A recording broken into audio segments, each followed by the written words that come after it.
നമ്മുടെ സഹിയോൻ ധ്യാന കേന്ദ്രത്തിൽ നിന്ന് ലോകത്തിലുള്ള എല്ലാവർക്കും വേണ്ടി അവർക്ക് എല്ലാവർക്കും ഇവിടെ വന്ന് താമസിച്ച് ധ്യാനിക്കാൻ സൗകര്യം കുറവാണ്, തീരെ സൗകര്യം കുറവാണ്.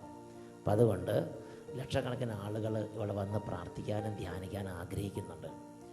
അങ്ങനെ ഇവിടെ വന്ന് ധ്യാനിക്കാൻ ആഗ്രഹിക്കുന്നവർക്ക്, ഇവിടെ എത്തിച്ചേരാൻ സാധിക്കാത്തവർക്ക് വീട്ടിലിരുന്ന് സഹിയോൻ ധ്യാന കേന്ദ്രത്തിലെ ധ്യാനത്തിൽ പങ്കുചേരാൻ സഹിയോൻ ധ്യാന കേന്ദ്രം ഒരു അവസരം ഒരുക്കുകയാണ്.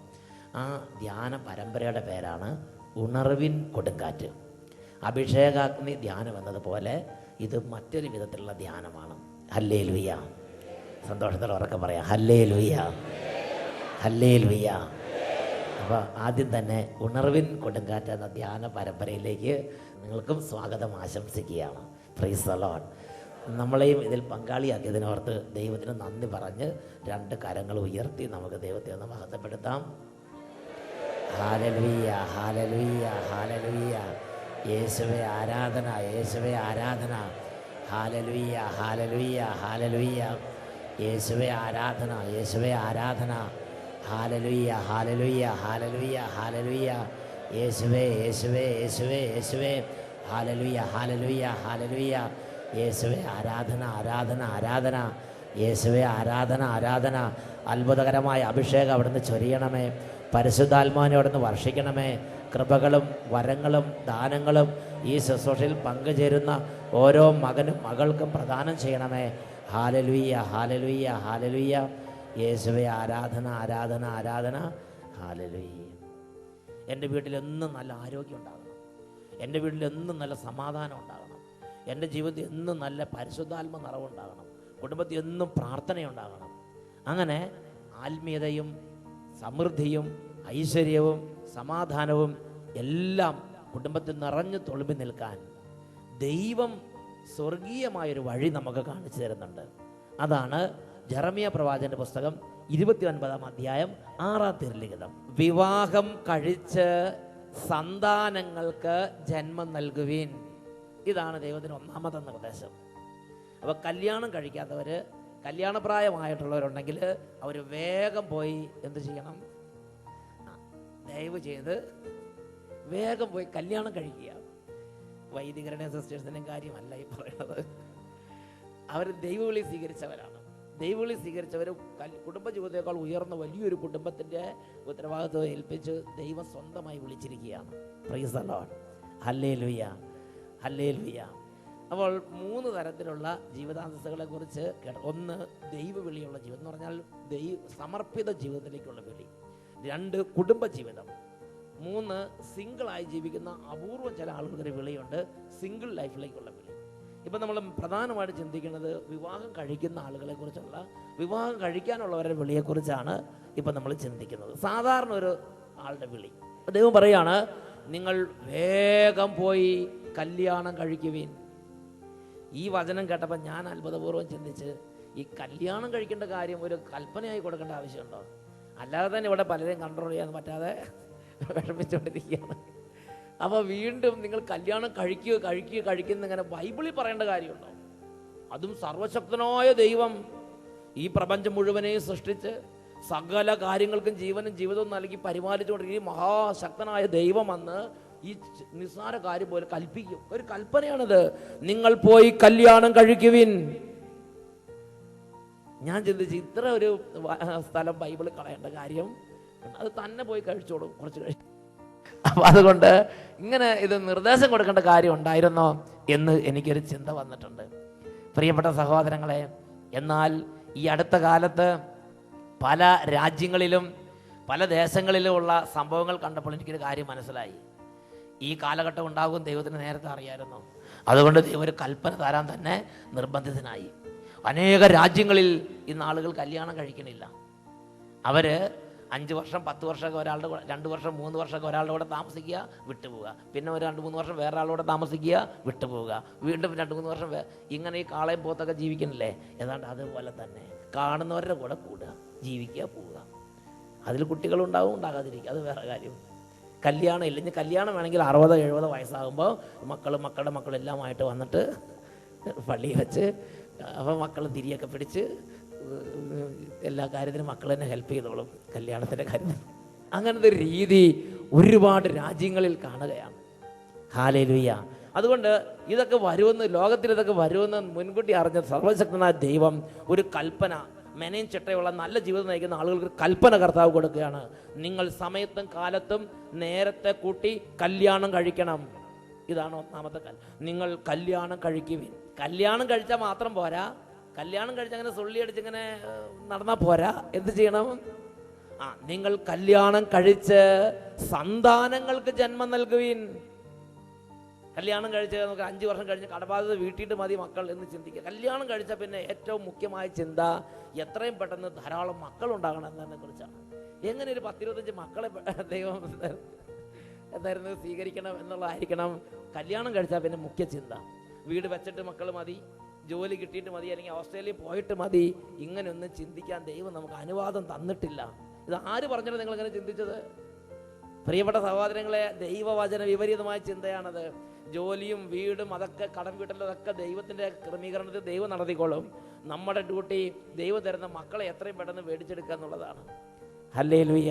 നിങ്ങൾ കല്യാണം കഴിച്ചിട്ട് നിങ്ങൾ മുഖ്യമായി ശ്രദ്ധിക്കേണ്ടത് നിങ്ങൾ സന്താനങ്ങൾക്ക് ജന്മം നൽകുവീൻ. അടുത്ത വാക്യം, നിങ്ങളുടെ പുത്രീ പുത്രന്മാരെയും വിവാഹം കഴിപ്പിക്കുവീൻ. നിങ്ങൾ കല്യാണം കഴിച്ചത് മക്കളുമായിട്ട് അങ്ങനെ നടന്ന പോരാ. നിങ്ങൾ വേഗം തന്നെ നിങ്ങളുടെ മക്കൾക്കും പ്രായമാകുമ്പോൾ, സമയമാകുമ്പോൾ വേഗം തന്നെ അവരെയും പിടിച്ച് കെട്ടിക്കണം.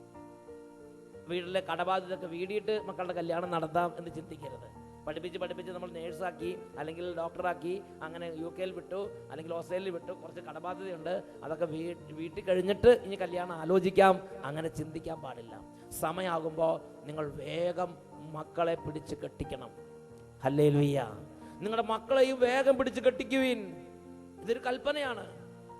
ഇനി അടുത്തത്, അവർക്കും വേഗം മക്കളുണ്ടാകട്ടെ. അവർക്കും വേഗം മക്കളുണ്ടാകട്ടെ. കർത്താവ് പറയുക. ഞാൻ ചിന്തിച്ചു, എന്തിനാണ് ഈ കണ്ട മക്കളെല്ലാം കൂടെ കൂടി ഈ ലോകത്തിൽ ഉണ്ടാകണേന്ന് ഞാൻ ചിന്തിച്ചിട്ട്, ഈ മക്കൾ കണ്ടമാനോടാണ് നല്ലതാണോ ശരിക്കും പറഞ്ഞാൽ? പ്രിയപ്പെട്ട സഹോദരങ്ങളെ, ഞാൻ ചിന്തിച്ചു, എന്തിനീ കണ്ട മക്കളൊക്കെ ഇവിടെ ഓരോരുത്തരും മക്കളെ ഒന്ന് കുറയ്ക്കാൻ പരിശ്രമിച്ചുകൊണ്ടിരിക്കുമ്പോൾ ഇതാ ദൈവം, സർവശക്തനായ ദൈവം നമ്മളെയും നമ്മുടെ കുടുംബത്തെയും നമ്മുടെ ഭാവിയെല്ലാം സ്നേഹിച്ച് നമുക്ക് നല്ല ഭാവി ഉണ്ടാകാൻ ആഗ്രഹിക്കുന്ന, പ്രത്യാശാഭരിതമായ ഭാവി നമുക്കുണ്ടാകാൻ ആഗ്രഹിക്കുന്ന ദൈവം നമ്മളോട് പറയുകയാണ്, നിങ്ങൾ വേഗം നിങ്ങൾ കല്യാണം കഴിക്കണം, നിങ്ങളുടെ മക്കളെയും വേഗം കല്യാണം കഴിക്കണം, അവർക്കും വേഗം മക്കളുണ്ടാകട്ടെ, അങ്ങനെ കണ്ടമാനം മക്കൾ വീട്ടിലുണ്ടാകട്ടെ. എന്തിനീ കണ്ട മക്കളെല്ലാം? അടുത്ത വാക്യം, നിങ്ങൾ പെരുകണം. ഈ പെരുകുക എന്നുള്ള വാക്ക് സത്യത്തിൽ നമ്മൾ മനുഷ്യന് വേണ്ടി ഉപയോഗിക്കുന്നതാണോ? ആരാ ഈ പെറ്റി പെരുകണത്? നമുക്കതൊരു വില കുറഞ്ഞ വാക്ക് പോലെ തോന്നുന്നുണ്ട്. നമ്മൾ ദൈവത്തെക്കാൾ കൂടുതൽ ബുദ്ധിയുള്ളവരായതുകൊണ്ടാണ് ഇപ്പം അങ്ങനെ തോന്നാൻ തുടങ്ങി. പ്രിയപ്പെട്ട സഹോദരങ്ങളെ, ദൈവത്തിന് ആ വാക്കിനെ കുറിച്ച് യാതൊരു നാണക്കേടുമില്ല. നോക്ക്, നമ്മുടെ വലിയ അപ്പൻ, നമ്മുടെ സർവശക്തനായ ദൈവം യാതൊരു നാണക്കേടും ഇല്ലാതെ മക്കളോട് വന്ന് പറയാ, നിങ്ങൾ പെരുകണം, നിങ്ങൾ പെറ്റു പെരുകണം എന്നാ പറയണത്.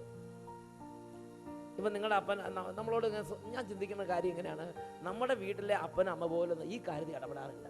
കല്യാണം കഴിപ്പിച്ചു വിട്ടാൽ പിന്നെ അവരുടെ കാര്യമായി, അവർക്ക് എത്ര മക്കളുണ്ടാകണം, അവരുടെ പിള്ളേരുടെ കല്യാണം, ഇതൊന്നും അധികം പിന്നെ നമ്മുടെ മാതാപിതാക്കന്മാർ ഇടപെടാറില്ല കേട്ടോ. മക്കളൊക്കെ പിന്നെ നമ്മളുടെ ചിന്തയാണ്, അതനുസരിച്ച് ഓരോരുത്തരും തോന്നിയാസം കാണിക്കുക. എന്നാൽ സർവശക്തനായ ദൈവത്തിൻ്റെ സ്ഥിതി ചിന്തിച്ചു, ആ ദൈവം ഈ കണ്ട സൃഷ്ടപ്രപഞ്ചെല്ലാം സൃഷ്ടിച്ച്, നമുക്ക് വേണ്ട ആപ്പിളും മുന്തിരിയെല്ലാം സൃഷ്ടിച്ച്, നമുക്ക് വേണ്ട വീട് റോഡൊക്കെ സൃഷ്ടിച്ച്, മാത്രമല്ല ഈ ചെറിയ കാര്യത്തിൽ പോലും വന്ന് ഇടപെടുകയാണ്. നിങ്ങൾ നേരത്തെ കല്യാണം കഴിക്കണം, നിങ്ങളുടെ മക്കളെ നേരത്തെ പിടിച്ച് കെട്ടിക്കണം. ഒരു 30 വയസ്സാകട്ടെ, 40 വയസ്സാകട്ടെ, മൂക്കിൽ പല്ല് മുളയ്ക്കട്ടെ, അല്ല, അങ്ങനെയൊന്നും ചിന്തിക്കാൻ പാടില്ല. നിങ്ങൾ നേരത്തെ പിടിച്ച് കല്യാണം കഴിപ്പിക്കണം. എന്നിട്ട് പറയുകയാണ്, ഇതെല്ലാം നിങ്ങൾ ചെയ്യുന്നത് ഒറ്റ കാര്യത്തിന് വേണ്ടിയാണ്, നിങ്ങൾ പെരുകണം. നിങ്ങൾ ചിന്തിച്ച് നോക്കിയേ, ദൈവത്തിൻ്റെ ഈ ആഗ്രഹം നിങ്ങളുടെ കുടുംബത്തിൽ നടന്നിട്ടുണ്ടോ? ഹല്ലേലൂയ. നിങ്ങൾ പെരുകണം, ദൈവത്തിൻ്റെ ആഗ്രഹം. എന്തിനെങ്ങനെ കണ്ടമാനം പെരുകണത്? അടുത്ത വാക്യം, നിങ്ങളുടെ സംഖ്യ കുറഞ്ഞു പോകരുത്. നിങ്ങളുടെ സംഖ്യ കുറഞ്ഞു പോകരുത്. മുൻ തലമുറയിൽ നിങ്ങളുടെ അപ്പന് ഒരു 12 മക്കളുണ്ടായിരുന്നെങ്കിൽ നിങ്ങളുടെ കാലം വരുമ്പോൾ നിങ്ങൾക്ക് ഓരോരുത്തർക്കും ഒരു 15 മക്കളെങ്കിലും വെച്ച് വേണം. നിങ്ങൾക്ക് 15, നിങ്ങളുടെ മക്കളുടെ കാലാകുമ്പോൾ 20-25 മക്കളൊക്കെ വെച്ചാകണം. കാരണം ലോകം പുരോഗമിച്ചുകൊണ്ട് അതനുസരിച്ച് നിങ്ങളുടെ സംഖ്യ കൂടി വരണം. ഹല്ലേലൂയ. നിങ്ങളുടെ സംഖ്യ കുറഞ്ഞു പോകരുത്. ഇതാണ് ദൈവത്തിൻ്റെ ആഗ്രഹം. ഈ ഒരു ബൈബിൾ ചൈതന്യമാണോ നിങ്ങളുടെ കുടുംബത്തിൽ നിന്നും നിങ്ങളെ ഭരണം നടത്തിക്കൊണ്ടിരിക്കുന്നത്? ഈ ഒരു ബൈബിൾ വചനമാണോ ഇന്ന് നമ്മുടെ ഇടവകളിൽ ഭരണം നടത്തിക്കൊണ്ടിരിക്കുന്നത്? ഈ ഒരു ബൈബിളിൻ്റെ വചനമാണോ നിങ്ങളുടെ ഹൃദയങ്ങളിൽ നിങ്ങളെ ഭരിച്ചുകൊണ്ടിരിക്കുന്നത്? പ്രിയപ്പെട്ട സഹോദരങ്ങളെ, നിങ്ങൾ പ്രാർത്ഥിക്കുന്നുണ്ട്, യേശുവേ യേശുവേ എന്നൊക്കെ പറഞ്ഞ് പ്രാർത്ഥിക്കുന്നുണ്ടെങ്കിലും ഹൃദയത്തിൽ ഇരിക്കുന്നത് സാത്താൻ്റെ വചനമാണ്. ഹല്ലേലൂയ. ഹൃദയത്തിൽ ഇരിക്കുന്നത് ദൈവത്തിൻ്റെ വചനമല്ല, ഹൃദയത്തിൽ ഇരിക്കുന്നത് സാത്താൻ്റെ വചനമാണ്. ഹല്ലേലൂയ. എന്തുകൊണ്ടാണ് അച്ഛൻ ഇങ്ങനെ പറഞ്ഞതെന്ന് ഈ ക്ലാസ്സിൻ്റെ സമാപനത്തിൽ നിങ്ങൾക്ക് മനസ്സിലാകും. പ്രിയപ്പെട്ട സഹോദരങ്ങളെ, ഈ വചനങ്ങൾ വായിച്ച സമയത്ത് ഞാൻ ചിന്തിച്ച്, ദൈവമേ, ഇക്കണ്ട മക്കളെല്ലാം കൂടെ കൂടി ഉണ്ടായിക്കഴിഞ്ഞാൽ എന്തായിരിക്കും കുടുംബത്തിൻ്റെ സ്ഥിതി? ഒക്കെ പട്ടിണി വന്ന് നശിച്ചു പോവില്ലേ?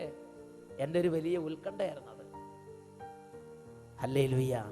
അപ്പോൾ ഞാൻ അതിനെക്കുറിച്ച് ഇങ്ങനെ ഭാരപ്പെട്ടിരിക്കുമ്പം ഈ പാലക്കാട് രൂപതയിലുള്ള ഒരു ഇടവകയിൽ ധ്യാനത്തിന് പോയി. അവിടെ ധ്യാനിപ്പിച്ചുകൊണ്ടിരിക്കുമ്പോൾ ഒരു ചെറുപ്പക്കാരൻ വന്നു. ആ ചെറുപ്പക്കാരൻ വന്നിട്ട് വാവിട്ട് നിലവിളിക്കുക. ഞാൻ ചോദിച്ചു, ചെറുപ്പക്കാരാ എന്തിനാ ഇങ്ങനെ കരയണം? അവ ചെറുപ്പക്കാരൻ പറഞ്ഞു, സങ്കടം വന്നിട്ട് പാടില്ല അച്ഛാന്ന് പറഞ്ഞ് പിന്നെയും കരയുക. ഞാൻ വീണ്ടും ചോദിച്ചപ്പോൾ ചെറുപ്പക്കാരൻ പറഞ്ഞു, കുടുംബത്തിലെ പ്രശ്നമാണ് കാരണം. ഭാര്യ ഒരു പ്രത്യേക സ്വഭാവം, അപ്പനും അമ്മയും അവിടെ കിടന്ന് ഭയങ്കരമായ സമാധാനക്കേടാണ്. ഞാൻ പറഞ്ഞു, നീ ദയവ് ചെയ്ത് ആ ഭാര്യനെ വേഗം കൊണ്ടുപോവാ, ആ ഭാര്യ ധ്യാനം കൂടട്ടെ എന്ന് പറഞ്ഞു. അപ്പോഴാണ് ചെറുപ്പക്കാരൻ പറഞ്ഞത്, എൻ്റെ അച്ഛാ, ഞാൻ എൻ്റെ ഭാര്യനെ ധ്യാനത്തിന് ആവുന്നത് വിളിച്ചതാ. അവൾ പറയാണ്, ആദ്യം മുതുക്കനെ കൊണ്ട് ശരിയാക്കി, എന്നിട്ട് എന്നെ ശരിയാക്കാൻ വന്നാൽ മതി എന്ന്. ഏതാ മുതുക്കൻ? ആ വീട്ടിലെ പട്ടിയുടെ പേരല്ല. ഞാൻ വിചാരിച്ചത് എന്താ ഈ മുതുക്കൻ എന്ന് പറഞ്ഞാൽ എന്താ വിചാരിച്ച്? ആരാന്നറിയോ?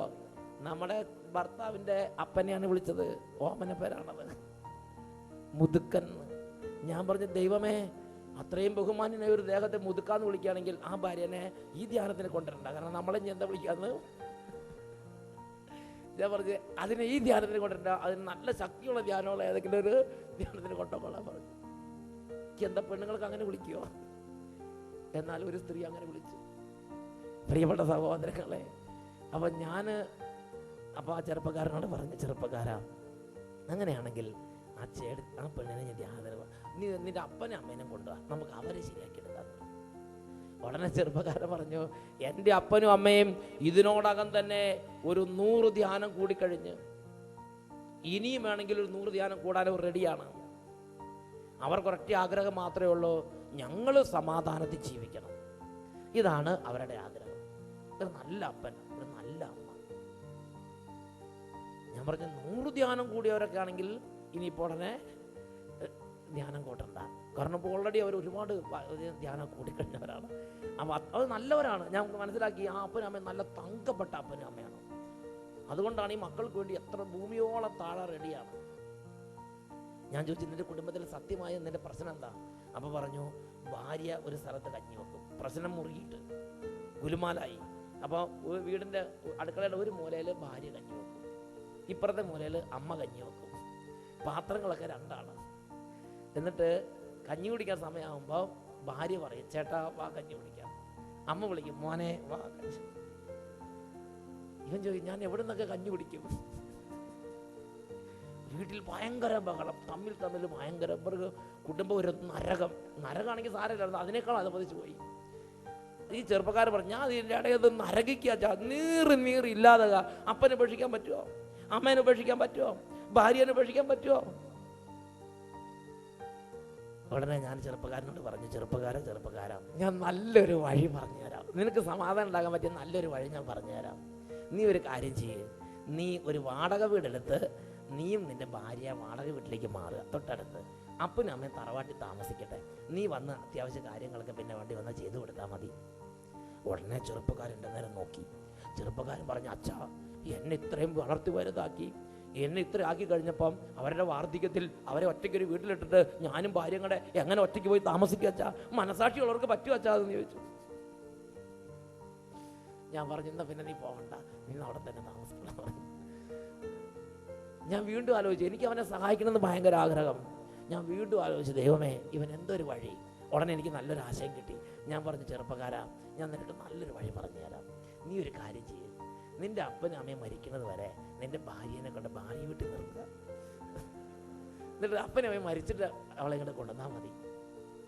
ഞാൻ നോക്കുമ്പോൾ ചെറുപ്പക്കാരൻ്റെ മുഖം പോയ പോക്കുക. ചെറുപ്പക്കാരൻ പറഞ്ഞു, അച്ഛ എന്തായി പറയണെന്ന് ചോദിച്ചു. അങ്ങനെ ചിന്തിക്കാൻ പോലും പറ്റില്ല എന്ന് പറഞ്ഞു. ആ ചെറുപ്പക്കാരൻ ഭാര്യനെ ജീവനേക്കാൾ അധികം സ്നേഹിക്കുന്ന ചെറുപ്പക്കാരനാണ്. അപ്പൊ നോക്ക് ഈ ചെറുപ്പക്കാരൻ്റെ ഗതികേട്. ഈ ചെറുപ്പക്കാരൻ ഇതിനിടയിൽ നിന്ന് തകരുക. ഭാര്യനെ ഉപേക്ഷിക്കാൻ ഒട്ടും താല്പര്യമില്ല. അപ്പനെ അമ്മനാണെങ്കിൽ അത്രയും വേദനിപ്പിക്കാൻ താല്പര്യമില്ല. അങ്ങനെ വേദനിച്ച് നിൽക്കുമ്പം ഞാൻ പരിശുദ്ധാത്മാവേ അങ്ങേക്കൊരു വഴിയില്ലേ? ഉടനെ പരിശുദ്ധാത്മാവ് ചോദിച്ച്, എത്ര മക്കള് ഇയാളുടെ അപ്പനുണ്ടെന്ന് ചോദിക്കാൻ പറഞ്ഞു. ഞാൻ ചോദിച്ചു, ചെറുപ്പക്കാരാ ഇതാ ഇപ്പം തന്നെ വഴി തെളിഞ്ഞു വരും. അതെ, നിന്റെ അപ്പൻ എത്ര മക്കളുണ്ടെന്ന് ദൈവം ചോദിക്കണ്ടെന്ന് പറഞ്ഞു. ഉടനെ ചെറുപ്പക്കാരൻ വലിയ സന്തോഷമായി പ്രത്യാശയോട് പറഞ്ഞു, എൻ്റെ അച്ഛ, ആണായിട്ടും പെണ്ണായിട്ടും ഞാൻ മാത്രമേ ഉള്ളൂ. അതാ എനിക്ക് സങ്കടം എന്ന് പറഞ്ഞു. അല്ലെങ്കിൽ എങ്ങോട്ടെങ്കിലും ഒന്ന് മാറ്റി നിർത്തായിരുന്നു. അപ്പൊ പരിശുദ്ധാത്മാവ് പറഞ്ഞു, ഇത് തന്നെയാണ് ഈ കുടുംബത്തിന്റെ കണ്ണുനീരിന്റെ കാരണം. ഇനി ആര് വിചാരിച്ചാലും ഈ കണ്ണുനീര് മാറില്ല. ഈ അപ്പനും അമ്മയും കണ്ണുനീരിൽ കുതിർന്ന് മരിക്കുമെന്ന് പറഞ്ഞു. ഞാൻ ചെറുപ്പക്കാരനോട് പറഞ്ഞു, ചെറുപ്പക്കാരാ, നിന്റെ അപ്പനും അമ്മയും കണ്ണുനീരിൽ കുതിർന്ന് മരിക്കും. ഇത് മാറ്റാൻ ഇനി ലോകത്തിൽ ഒരു രക്ഷകനും പറക്കില്ലെന്ന് പറഞ്ഞു. ഉടനെ ചെറുപ്പക്കാരൻ, അച്ഛൻ കണ്ണിച്ചോറയില്ലാതെ എന്താ അച്ഛങ്ങനെ പറയണേന്ന് ചോദിച്ചു. ഞാൻ പറഞ്ഞു, ഞാനല്ല, സർവശക്തനായ ദൈവമാണ് ഇത് അരുളി ചെയ്യുന്നത്. അവൻ ചോദിച്ചു, എന്താ കാരണം? അപ്പൊ ദൈവം വെളിപ്പെടുത്തി, ഈ അപ്പൻ്റെയും അമ്മയുടെയും വാർദ്ധക്യം സന്തോഷപൂരിതമാകാൻ, സന്തോഷം കൊണ്ട് നിറഞ്ഞ് ആറാടി ജീവിച്ച് മരിക്കാൻ ഇവർക്ക് വേണ്ടി ഒരു മകനെ, ഒരു മകളെ കർത്താവ് അയച്ചിട്ടുണ്ടായിരുന്നു. ആ മകൾ ഈ ഭൂമുഖം കണ്ടിട്ടില്ല, അതിനെ വെട്ടിക്കണ്ടിച്ച് ദൂരെ എറിഞ്ഞെന്ന് പറഞ്ഞു. പ്രിയപ്പെട്ട സഹോദരങ്ങളെ, എല്ലാ വ്യക്തികളെ കുറിച്ച് ദൈവത്തിന്റെ പദ്ധതി ഇങ്ങനെയാണ്.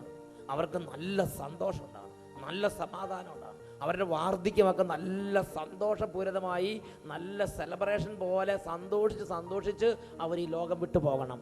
ഇതാണ് എന്നെയും നിങ്ങളെയും ഓരോരുത്തരെയും കുറിച്ചുള്ള ദൈവത്തിന്റെ പദ്ധതി.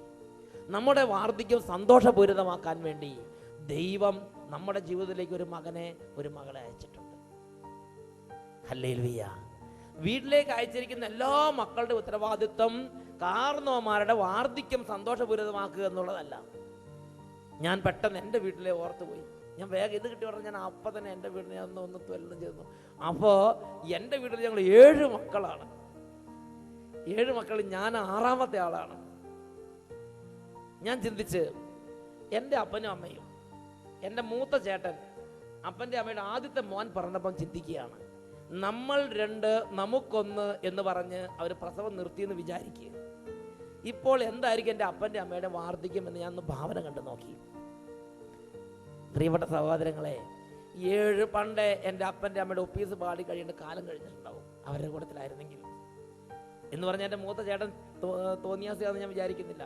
മൂത്ത ചേട്ടൻ പേഴ്സണലായിട്ട് എനിക്കറിയാം, എനിക്ക് ഏറ്റവും ഇഷ്ടമുള്ള ചേട്ടനാണ്. അത്രയും നല്ല ചേട്ടനാണ്, നല്ല മനുഷ്യൻ. എൻ്റെ മൂത്ത ചേട്ടൻ്റെ ഭാര്യ എന്ന് പറഞ്ഞാൽ തോന്നിയാസിയെന്ന് വിചാരിക്കരുത്. പേഴ്സണലായിട്ട് എനിക്കറിയാം, എനിക്ക് അവരോട് ഭയങ്കര ഒരു പ്രത്യേക ഒരു പേഴ്സണൽ ഒരു അടുപ്പമുണ്ട്. അവർ നല്ല ഒരു ഭാര്യയാണ്. അവർക്ക് 3 മക്കളുണ്ട്. ആ 3 മക്കളും തങ്കപ്പെട്ടവർ തന്നെയാണ്. പക്ഷേ ഈ തങ്കങ്ങളുടെ എല്ലാത്തിൻ്റെ ഇടയിലേക്ക് അപ്പനും അമ്മയും വന്നാൽ എല്ലാം കൂടി നരകായി മാറും. Hallelujah, hallelujah. പ്രിയപ്പെട്ട സഹോദരൻ, ഞാൻ ചിന്തിച്ച് ഇത്രയും നല്ല ആളുകളുടെ ഇടയ്ക്ക് ഒരു അപ്പനമ്മയും വരുമ്പോൾ എങ്ങനെ മോശമാകും? അപ്പോഴാണ് ദൈവം പറഞ്ഞത്, ഒരപ്പനും ജനിക്കുന്ന എല്ലാ മക്കൾക്കും അപ്പനെ അമ്മേനെ നോക്കാനുള്ള ദൗത്യമല്ല ഉള്ളത്. ഓരോരുത്തരും ഈ ഭൂമിയിൽ ജനിക്കുമ്പോൾ ദൈവം അവർക്ക് അവരുടേതായ ഒരു ദൗത്യം കൊടുക്കുന്നുണ്ട്. ചിലർക്ക് ശാസ്ത്രജ്ഞനാകാനായിരിക്കും വിളി, അപ്പോൾ അവർക്ക് അങ്ങനത്തെ ഒരു മൈൻഡാണ് കൊടുക്കുന്നത്. ചിലർക്ക് കൃഷിക്കാരനാകാനായിരിക്കും വിളി, അവർക്ക് അങ്ങനത്തെ ഒരു മനസ്സ് കൊടുക്കും. ചിലർക്ക് പട്ടാളക്കാരനാകാനുള്ള വിളിയായിരിക്കും, അവർക്ക് അങ്ങനത്തെ ഒരു മനസ്സായിരിക്കും കൊടുക്കുന്നത്. ചിലർക്ക് പോലീസുകാരനാകാനുള്ള വിളിയാണെങ്കിൽ അവർക്ക് അങ്ങനത്തെ ഒരു മനസ്സ് കൊടുക്കും. ചിലർക്കൊരു വിളി അപ്പനെ അമ്മേനെ നോക്കുക എന്നുള്ള വിളിയാണ്, അവർക്ക് അങ്ങനത്തെ ഒരു മനസ്സ് കൊടുക്കും.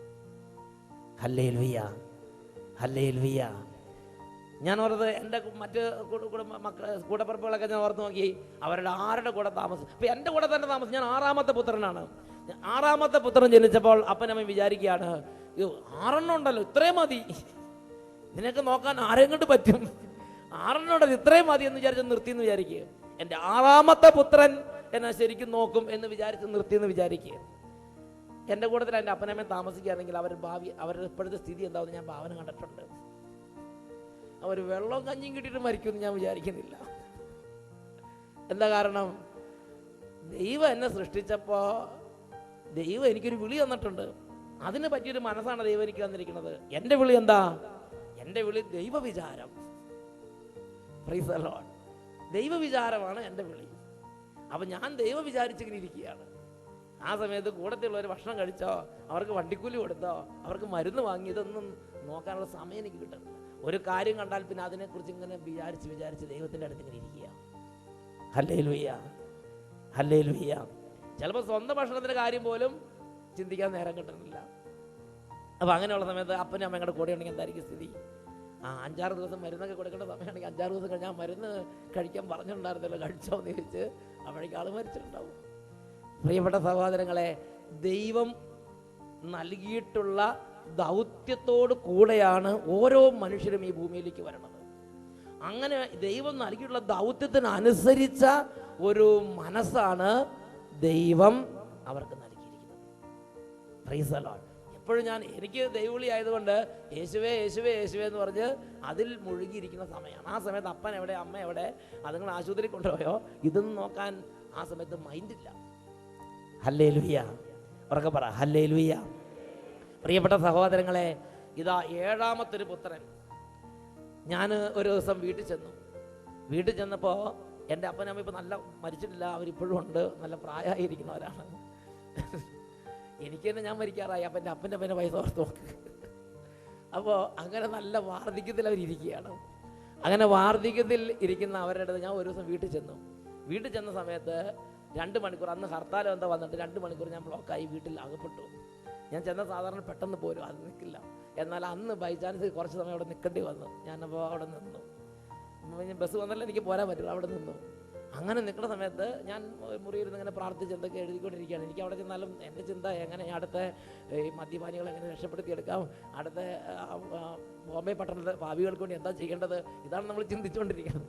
അപ്പോൾ അങ്ങനെ ചിന്തിച്ചുകൊണ്ടിരിക്കുമ്പോൾ ഇതാ വലിയൊരു സ്വരം, ഓ എന്ന് പറഞ്ഞൊരു സ്വരം. ഉടനെ ഞാൻ ഓടിച്ചെന്ന് എന്താന്ന് നോക്കുമ്പം നമ്മുടെ അപ്പൻ അവിടെ നിൽക്കുകയാണ്. വലിയൊരു അലമാരി ഉണ്ടായിരുന്നു, അതെല്ലാം മറിച്ച് വീണിട്ടുണ്ട്. ഈ ചില്ലെല്ലാം കൂടെ പൊട്ടി, അവിടെ വാഷ് ബേസിനും പൊട്ടി, എല്ലാം തകർന്ന് ചിഹ്നഭിന്നമായി കിടക്കുകയാണ്. ഇത് കണ്ട ഉടനെ എനിക്ക് വന്ന ദേഷ്യത്തിന് കണക്കില്ല. എന്തിൻ്റെ കുറവുണ്ടായിട്ട് അങ്ങനെ ഞാൻ പുറത്തൊന്നും പറഞ്ഞില്ല. അങ്ങനെ പറയാൻ പറ്റുമോ? മനസ്സിലിങ്ങനെ വന്നെങ്കിലും ഞാൻ കൺട്രോൾ ചെയ്ത് ഒന്നും വിടാതെ ഞാൻ നോക്കിയിരുന്നു. അപ്പനും ഇങ്ങനെ എന്താണെന്നറിയാതെ അപ്പനും ഇങ്ങനെ നോക്കി നിൽക്കുകയാണ്. ആ സമയത്ത് ഈ സ്വരം പറമ്പിലുള്ള അനിയൻ കേട്ടു. അനിയനും ഭാര്യ എല്ലാം ഓടി വന്നു. എന്താണെന്നറിയാൻ വേണ്ടിയിട്ട്. ആദ്യം അനിയനെ എത്തിയത്. അനിയൻ വന്ന് നോക്കുമ്പോൾ ഇതെല്ലാം ചിഹ്നഭിന്നമായി വാഷ് ബേസിനെല്ലാം തകർന്ന് വരുമ്പോൾ അലമാരി പൊട്ടി, അലമാരിയിൽ ചില്ലെല്ലാം പൊട്ടി ഇങ്ങനെ നിലത്തുകൊണ്ട് കിടക്കുകയാണ്. അപ്പോൾ എനിക്കൊരു സംഘർഷം. ഇനി അനിയനെങ്ങാനും എൻ്റെ കൺമുമ്പിൽ അപ്പനോട് ചൂടായ എനിക്ക് സഹിക്കില്ല, അത് വേറെ കാര്യം. അതുകൊണ്ട് ഇനിയിപ്പോൾ ഇതെങ്ങനെ ഈ സിറ്റുവേഷൻ മാനേജ് ചെയ്യുമെന്ന് വിചാരിച്ച് ഞാൻ ദൈവമേ, പരിശുദ്ധാത്മാവേ, മാതാവേ, യോസേപിതാവേ, കാവൽമാരാകെ, മുഖ്യദൂതന്മാരെ എന്നൊക്കെ വിളിച്ചുകൊണ്ട് നിൽക്കുകയാണ്. ആ സമയത്ത് കണ്ട കാഴ്ച എന്താണെന്നറിയോ? അനിയൻ ഇത് കണ്ടപ്പം അവൻ്റെ സന്തോഷം അത് വർദ്ധിക്കാൻ തുടങ്ങി. അവൻ പറഞ്ഞു, ഹായ്, വെരി ഗുഡ്, നന്നായിരിക്കുന്നു, ഹല്ലേലൂയ എന്നൊക്കെ പറഞ്ഞ് അവൻ വേഗം ഒരു മുറം എടുത്ത് ചൂലെടുത്ത് അവൻ ഓടി വരികയാണ്. ചൂലെടുത്ത് അപ്പനെ അടിക്കാൻ വേണ്ടിയല്ല, ഈ ചില്ലെല്ലാം കൂടെ അടിച്ച് അപ്പോഴത്തേനും ഭാര്യ ഓടിയിട്ട് അവൾ വേഗം തുണിയെടുത്താൽ ചെറിയ തുടയ്ക്കാൻ വേണ്ടിയൊക്കെ മുട്ടുകുത്തി തുടച്ച് അപ്പോഴത്തേനും വേഗം ഭാര്യ അപ്പുറത്ത് അപ്പനെ ആ കസേര കൊണ്ടിരുത്തി അപ്പൻ്റെ കാലൊക്കെ തിരി മുറിഞ്ഞിട്ടുണ്ട്, അതൊക്കെ തുടച്ച് അതൊക്കെ ബാൻഡേജ് ചെയ്യുന്നു. അപ്പോഴത്തേനും 4 പിള്ളേരുണ്ട്, പിറനീസുകളെല്ലാം കൂടെ ഓടിയെത്തി. അതുങ്ങൾ കുറേ ചില്ലൊക്കെ വാരിയെടുത്ത്. അങ്ങനെ ഞാൻ നോക്കുമ്പോൾ ഒരു ക്രിസ്മസ് രാത്രിയുടെ സെലിബ്രേഷൻ നടന്നുകൊണ്ടിരിക്കുക. എന്തിനാ കണ്ടമാനം വേറെ വിഷയങ്ങൾ സന്തോഷിക്കാൻ? ഞാൻ ചിന്തിച്ച എൻ്റെ ദൈവമേ, ഞാൻ 10 വർഷം സെമിനാരി പഠിച്ച്, ഞാൻ 10-15 വർഷം ധ്യാനിപ്പിച്ച്, ഒരുപാട് മണിക്കൂറുകൾ പ്രാർത്ഥിച്ചിരുന്ന എനിക്ക് ഇത് കണ്ടപ്പോൾ സന്തോഷം കൂടുകയല്ല ചെയ്തത്. എനിക്ക് ചില വേറെ ചില ചിന്തകളാണ് വന്നത്. എന്തിൻ്റെ കുറവുണ്ടായിട്ടുള്ളത് ആ ചിന്തകളൊക്കെ വന്നു. എന്നാൽ എൻ്റെ അനിയൻ അവനിത് കാണുമ്പം ദേഷ്യമല്ല പറയണത്. അപ്പൻ്റെ ഓരോ കുസൃതി, പ്രത്യേകിച്ച് വാർദ്ധക്യത്തിലേക്ക് വന്ന അപ്പനെ അമ്മേനെ ശുശ്രൂഷിക്കാൻ നിർത്തി എളുപ്പമല്ല. ചെറിയ കുട്ടികളെക്കാളും സ്വഭാവത്തിന് വ്യത്യാസം വന്നിട്ടുണ്ടാവും. അപ്പം അങ്ങനെയുള്ള സമയത്ത് ഓരോ കുസൃതി കാണുമ്പം ഇവൻ്റെ സന്തോഷം കൂടിക്കൊണ്ടിരിക്കുക. എന്തിനാ വേറെ സിനിമയ്ക്ക് പോണത്? ഹല്ലേലൂയ. ഇന്നസെന്റ് കോമഡിയൊക്കെ എന്തിനാ കിടന്നത്? അല്ലാതെ തന്നെ പ്രിയപ്പെട്ട ഈ അപ്പൻ്റെ ഓരോ തരത്തിലുള്ള ഓരോ വാശിയോ പരിഭവോ ദേഷ്യമോ അങ്ങനെ ഒരുപാട് കാര്യങ്ങളുണ്ട്. അതെല്ലാം കാണുമ്പം ദേഷ്യമല്ല, ഇവൻ്റെ ഉള്ളിൽ ആനന്ദം കൂടുകയാണ്. അതുപോലെ തന്നെ അവൻ്റെ ഭാര്യ, മക്കള്. ഹല്ലേലൂയ. പ്രിയപ്പെട്ട സഹോദരങ്ങളെ, ഞാൻ മനസ്സിലാക്കിയൊരു യാഥാർത്ഥ്യമുണ്ട്. അപ്പനെ അമ്മേനെ നോക്കാൻ വിളിയുള്ള മകൻ്റെയോ മകളുടെയോ കൂടെയാണ് അപ്പനും അമ്മയും താമസിക്കുന്നതെങ്കിൽ ഈ ലോകത്തുള്ള ഏത് ഡോക്ടർമാർ കൊടുക്കുന്ന മരുന്നിനേക്കാളും പവറുണ്ട് അവരുടെ കയ്യിൽ നിന്ന് ഒരു ഗ്ലാസ് വെള്ളം വാങ്ങി കുടിക്കണേ. എൻ്റെ അപ്പനമ്മ എവിടെ പോയാലും വൈകുന്നേരം തിരിച്ച് വീട്ടിൽ വരണം. എത്ര ക്ഷീണമാണെങ്കിലും ശരി, വീട്ടിൽ വന്ന് ഒരു ഗ്ലാസ് വെള്ളം കുടിച്ചാൽ എല്ലാ ക്ഷീണവും പോയി നല്ല ഉഷാറായി. Hallelujah, hallelujah. ഏറ്റവും വലിയ സൂപ്പർ സ്പെഷ്യാലിറ്റി ഹോസ്പിറ്റലിൽ കൊണ്ടായാലും അവിടെയുള്ള ഏറ്റവും ടോപ്പായ ഡോക്ടർ മരുന്ന് കൊടുത്താലും ശരി, അതിനേക്കാൾ ഔഷധമാണ് അപ്പനെ അമ്മേനെ നോക്കാൻ വിളിയുള്ള മകൻ്റെയോ മകളുടെയോ കയ്യിൽ നിന്ന് ഒരു ഗ്ലാസ് വെള്ളം വാങ്ങി കുടിച്ചാൽ. അപ്പനമ്മയുടെ ഡോക്ടർമാർ പ്രത്യേകം പറഞ്ഞിട്ടുണ്ട്, എന്ത് മധുരമുള്ളത് കഴിക്കാൻ പാടില്ല, ഷുഗറുണ്ട്, പ്രഷറുണ്ട്. അപ്പോൾ അതിനനുസരിച്ച് കുറേ കൺട്രോൾ ഉണ്ടാവില്ലോ. കൊളസ്ട്രോളിനൊക്കെ കൺട്രോളില്ലേ, ഇറച്ചി ഒന്നും കഴിക്കാം. എന്നാൽ വാർദ്ധക്യത്തിലെത്തിയ അപ്പനും അമ്മയും ഈ ഡോക്ടർമാർ എന്ത് കഴിക്കരുതെന്ന് പറഞ്ഞോ അത് മാത്രമേ കഴിക്കാൻ പാടുള്ളൂ. അത് മാത്രം മതി, വേറൊന്നും വേണ്ട. ഇറച്ചി കഴിക്കാൻ പാടില്ലെന്ന് പറഞ്ഞാൽ ഇറച്ചി മാത്രം മതി. മധുരമുള്ളത് കഴിക്കാൻ പാടില്ലെന്ന് പറഞ്ഞാൽ മധുരമുള്ളത് മാത്രം മതി. ഈ അപ്പനെ അമ്മേനെ നോക്കണ മകനോ മകളോ അവരുടെ കൈ കൊണ്ട് മധുരമുള്ളത് കൊടുത്താലും അപ്പം കഴിച്ചു കഴിയുമ്പോൾ അത് ഷുഗറിനെ ബാധിക്കുന്നില്ല, യാതൊരു കേടുമില്ലാതെ ഇപ്പോഴും അപ്പനും അമ്മയും ഓടി നടക്കുകയാണ്. ഇപ്പം സത്യം പറഞ്ഞാൽ അപ്പനും അമ്മയും നമ്മളും ഒരുമിച്ച് യാത്ര ചെയ്താൽ, ഞാൻ യാത്ര ചെയ്ത് വന്ന് 2 ദിവസം റെസ്റ്റ് ചെയ്താലാണ് എൻ്റെ ക്ഷീണം മാറുള്ളൂ. അപ്പനമ്മയും പിന്നെ അടുത്ത യാത്രയ്ക്ക് റെഡിയാണ്. ഇത് പറഞ്ഞാൽ ക്ഷീണം തടറില്ല. കാരണം എന്താ? അപ്പനെ അമ്മേനെ നോക്കാൻ ദൈവം വിളിച്ച ആ ദൈവമുള്ളവരുടെ കയ്യിലാണ് അവരെ ദൈവം ഇപ്പോൾ സൂക്ഷിച്ചുകൊണ്ടിരിക്കുന്നത്. ഹല്ലേലൂയ. പ്രിയപ്പെട്ട സഹോദരങ്ങൾ, ഈ അപ്പനെ അമ്മേനെ നോക്കാൻ സ്വന്തം മകൻ അല്ലെങ്കിൽ ദൈവം ഒരുക്കിയ ഒരു കരമുണ്ട്. അവർ നോക്കുന്നതിന് പകരം ഏതെങ്കിലും ഒരു ഓൾഡ് ഏജ് ഹോമിൽ കൊണ്ടുപോയിട്ടാൽ അവിടെ കുറച്ച് പണമുണ്ട്, അല്ലെങ്കിൽ ഒരു നല്ല നേഴ്സുണ്ടെന്ന് വിചാരിച്ച് ജീവിതം സൗഭാഗ്യപൂർണ്ണമാവുമെന്ന് ധരിച്ചു വശാകരുത്. ഒരു കട്ടൻ കാപ്പിയാണെങ്കിലും വെറുതെ ഒരു ചൂടുവെള്ളം കുടിച്ചാണെങ്കിലും അത് സ്വന്തം മക്കൾ നോക്കാൻ വിളിയുള്ള മക്കളുടെ കയ്യിൽ നിന്നാണ് കിട്ടണമെങ്കിൽ അത് ഒരു സൗഭാഗ്യമാണ്. ഹല്ലേലൂയ. ഉറക്കെ പറ ഹല്ലേലൂയ. ഇനി ഏത് മകനാണ് ഏത് മകൾക്കാണ് അപ്പനെ നോക്കാനുള്ള വിളി എന്നാണ് പലരും ഇപ്പം ചിന്തിച്ചുകൊണ്ടിരിക്കുന്നത്. അത് മിക്കവാറും ഏറ്റവും അവസാനത്തെ കുട്ടിക്കാണ് അപ്പൻ അമ്മയെ നോക്കാനുള്ള ഭാഗ്യം ദൈവം കൊടുക്കുന്നത്. ഏറ്റവും അവസാനത്തെ കുട്ടിയുടെ കൈയാണ് അപ്പൻ അമ്മയ്ക്കും വെള്ളം കൊടുക്കാൻ അനുഗ്രഹമുള്ള കാര്യം. Price the Lord. ആ കുട്ടി ജനിച്ചിട്ടുണ്ടോ ഇല്ലയോ എന്നാണ് വിഷയം. ഇപ്പൊ ഇതാ നിങ്ങൾ ചിലർക്ക് ഇപ്പോൾ ചില പ്രകോപനം, ഒരു ചേട്ടത്തിക്ക് ഇത് കേട്ടപ്പോൾ പ്രകോപനം ഉണ്ടായി. ആ ചേട്ടത്തി ചാടി എണ്ണീറ്റ്. നിങ്ങൾക്ക് എത്ര നല്ല ചേട്ടത്തിമാര്. ആ ചേട്ടത്തി അങ്ങനെയല്ല. ഇത് കേട്ട ഉടനെ ചേട്ടത്തിക്ക് പെട്ടെന്ന് വിവരം മനസ്സിലായി. നിങ്ങൾ പതുക്കെയാണ് ആലോചിച്ച് മനസ്സിലാക്കിയെടുത്തത്. ചേട്ടത്തി കുശാഗ്ര ബുദ്ധി ആയതുകൊണ്ട് ചേട്ടത്തി കേട്ട ഉടനെ കാര്യം മർമ്മത്തിലേക്ക് മനസ്സിലാക്കി. ചേട്ടത്തി ചാടി എണ്ണീറ്റ്. ചേട്ടത്തി ചോദിച്ചു, അച്ഛാ ഇങ്ങനെ അങ്ങോട്ട് പോയാൽ ഇത് എവിടെ ചെന്ന് അവസാനിക്കും അച്ഛാന്ന് ചോദിച്ചു. ഈ അവസാനത്തെ കുട്ടീനെ അന്വേഷിച്ച് പോയാൽ ഇത് എവിടെ ചെന്ന് അവസാനിക്കും? ചേട്ടത്തിയുടെ സംശയം നല്ല സംശയമല്ലേ അല്ലേ? ഇത് എവിടെ ചെന്ന് അവസാനിക്കും? എൻ്റെ പ്രിയപ്പെട്ട സഹോദരങ്ങളെ, ഈ കാര്യം ദൈവസന്നിധിയിൽ ഞാൻ വെച്ച്, കർത്താവ് ഇങ്ങനെ പോയാൽ എവിടെ ചെന്ന് അവസാനിക്കും? അപ്പോഴാണ് ദൈവം പറഞ്ഞത്, ഇതെവിടെ ചെന്ന് അവസാനിക്കുമെന്ന് ചിന്തിച്ചാരും ചങ്കുപൊട്ടി അങ്ങനെ വേദനിക്കൊന്നും വേണ്ട. കാരണം നിങ്ങൾക്ക് നമ്പർ ഇല്ലെങ്കിലും എനിക്ക് നമ്പർ ഉണ്ടെന്ന് പറഞ്ഞു. അൺലിമിറ്റഡ് ഓഫർ ആർക്കും ഇല്ലെന്ന് പറഞ്ഞു. ഇങ്ങനെ അങ്ങ് പോയാ ഇതിന് വല്ല കയ്യും കണക്കും ഉണ്ടോന്നാ ചോദിക്കണത്. നിങ്ങൾക്ക് കയ്യും കണക്കും ഇല്ലെങ്കിലും തരുന്നവന് കയ്യും കണക്കും ഉണ്ട്. കാരണം എന്താ? മക്കൾ ദൈവത്തിൻ്റെ ദാനമാണ്. ഉദരഫലം ഒരു സമ്മാനവും. 127 സങ്കീർത്തനത്തിൽ 3-ാമത്തെ തിരുലിഖിതം, കർത്താവിൻ്റെ ദാനമാണ് മക്കൾ, ഉദരഫലം ഒരു സമ്മാനവും.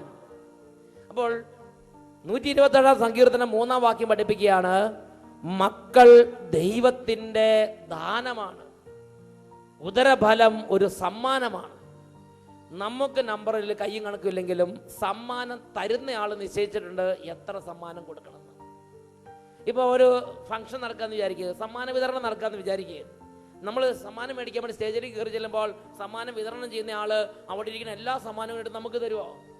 ഇല്ല. നമുക്ക് വേണ്ടി കരുതി വെച്ചിരിക്കുന്ന സമ്മാനങ്ങൾ അത് മാത്രമേ നമുക്ക് തരുള്ളൂ. ശരിയല്ലേ?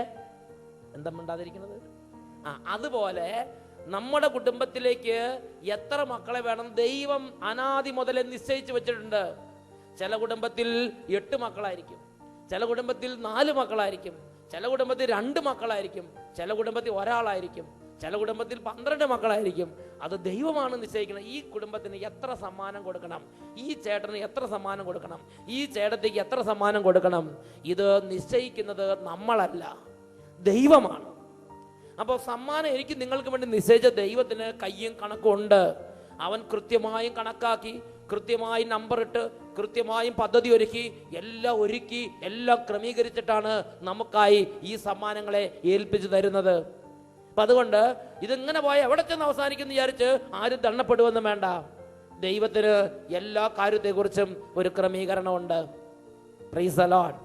അവരൊക്കെ പറ ഹല്ലേലൂയ, ഹല്ലേലൂയ. യേശുവേ സ്തോത്രം, യേശുവേ നന്ദി. പ്രിയപ്പെട്ട സഹോദരങ്ങളെ, പൂർവ്വപിതാവായ യാക്കോബിന്റെ ചരിത്രങ്ങൾ ഇത് പരിശോധിച്ച് നോക്കുക.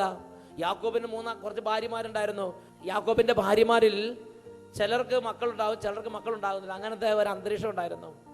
അതിൽ മക്കളുണ്ടാകുന്ന ഭാര്യമാർ മത്സരിച്ച് യാക്കോബിന് വേണ്ടി മക്കൾ ജനിപ്പിക്കുന്ന രംഗം ബൈബിളിൽ കാണുന്നുണ്ട്.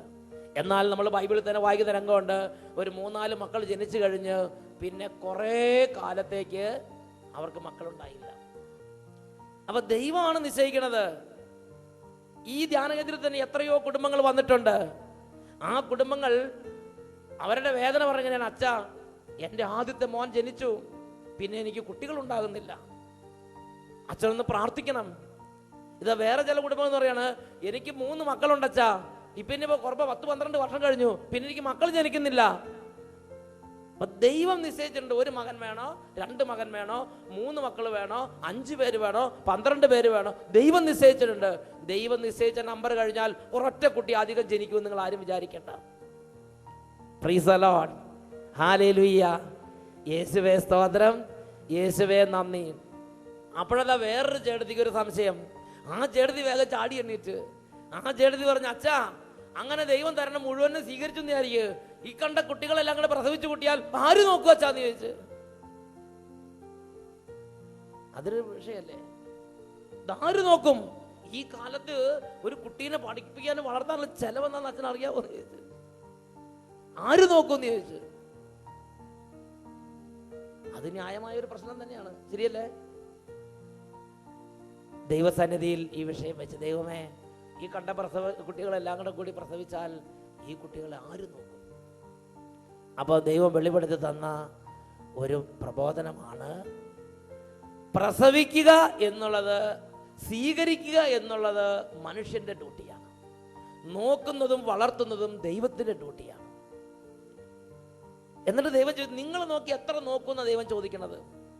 അല്ല, ശരിയല്ല, നിങ്ങൾ നോക്കി എത്ര നോക്കും? എവിടെ വരെ നോക്കും? കുറച്ച് കഴിയുമ്പോൾ പറയും, ഇതായിരിക്കും ഇപ്പം വിധി എന്ന് പറയാനല്ല, കൈമലർന്നാൽ എന്തെങ്കിലും പറ്റുക. ഹല്ലേലൂയ. ഞാനൊരു ഉദാഹരണം നിങ്ങളോട് പറയാം.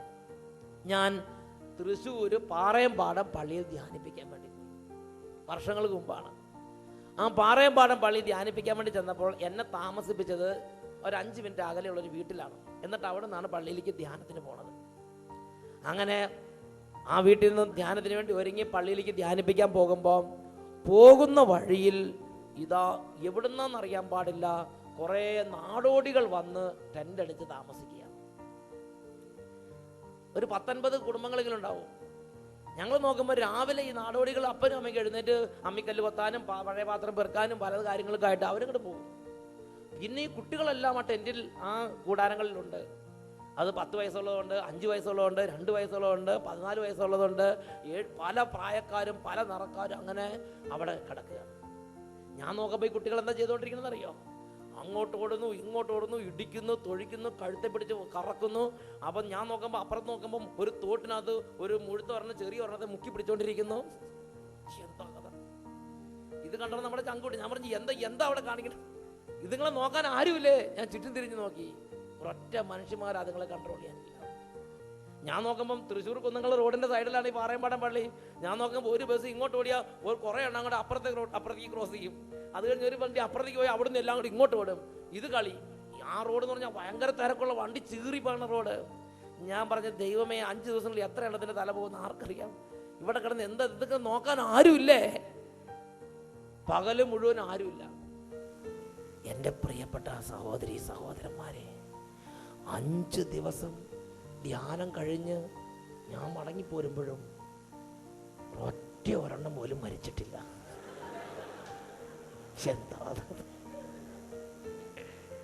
എന്നാൽ എന്നെ സ്ട്രൈക്ക് ചെയ്ത സംഭവം ഉണ്ടായി.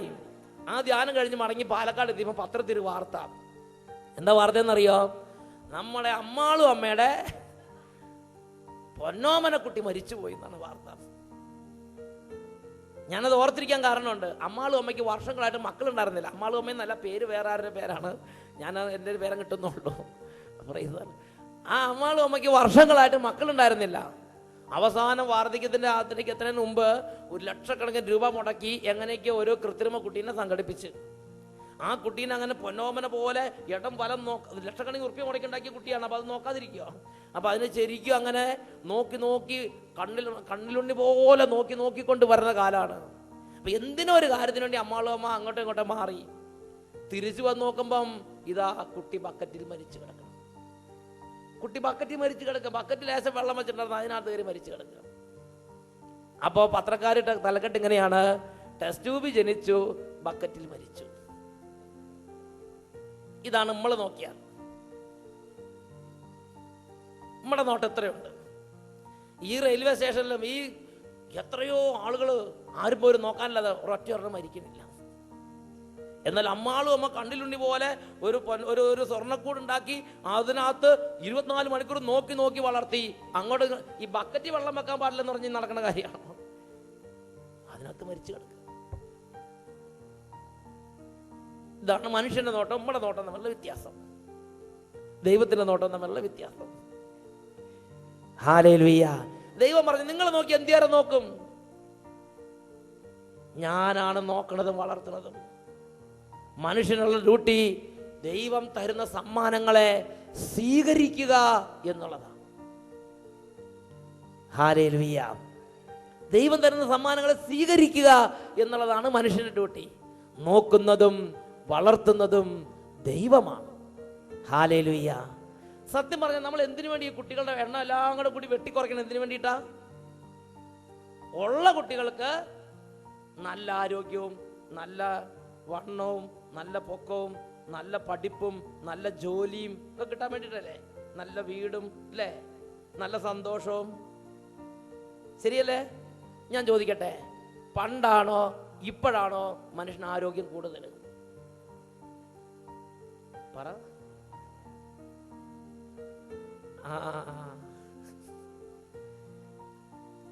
പണ്ടത്തെ ആരോഗ്യം ഇപ്പോഴത്തെ ആരോഗ്യം ഞാൻ നിങ്ങൾ മനസ്സിലാക്കേണ്ടതുണ്ട്.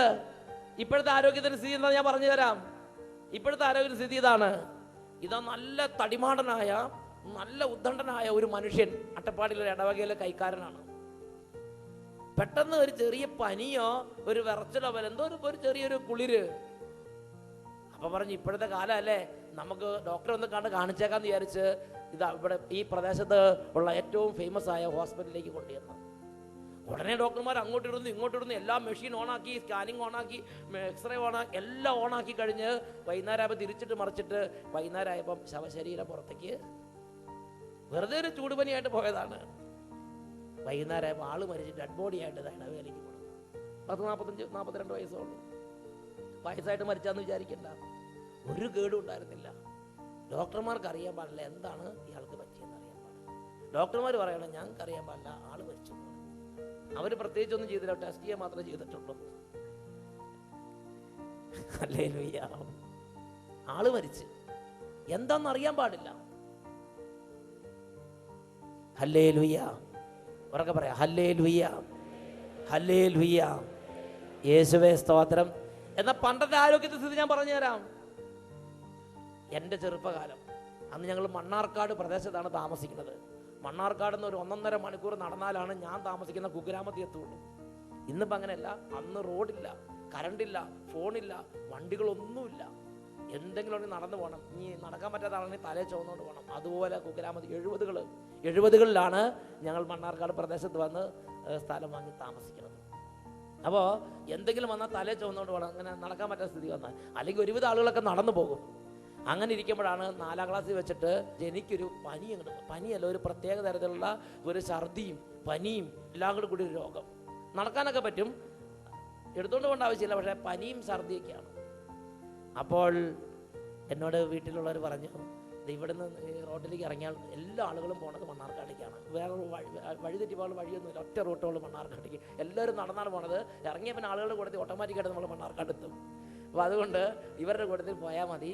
മണ്ണാർക്കാട് ചെല്ലുമ്പോൾ താലൂക്ക് ആശുപത്രി, അവിടെ ഗവൺമെൻറ് ആശുപത്രി ഒരെണ്ണമുണ്ട്, അത് മാത്രമേ നമ്മുടെ ഉള്ളൂ. പിന്നെ 1-2 പ്രൈവറ്റ് ഉണ്ട്, അതാരും ആ കാലത്ത് പോകാറില്ല. ഈ ഗവൺമെൻറ് ആശുപത്രിയാണ് എല്ലാവരും പോണത്. അപ്പോൾ അവിടെ ചെന്നാൽ മരുന്ന് കിട്ടുമെന്ന് പറഞ്ഞു.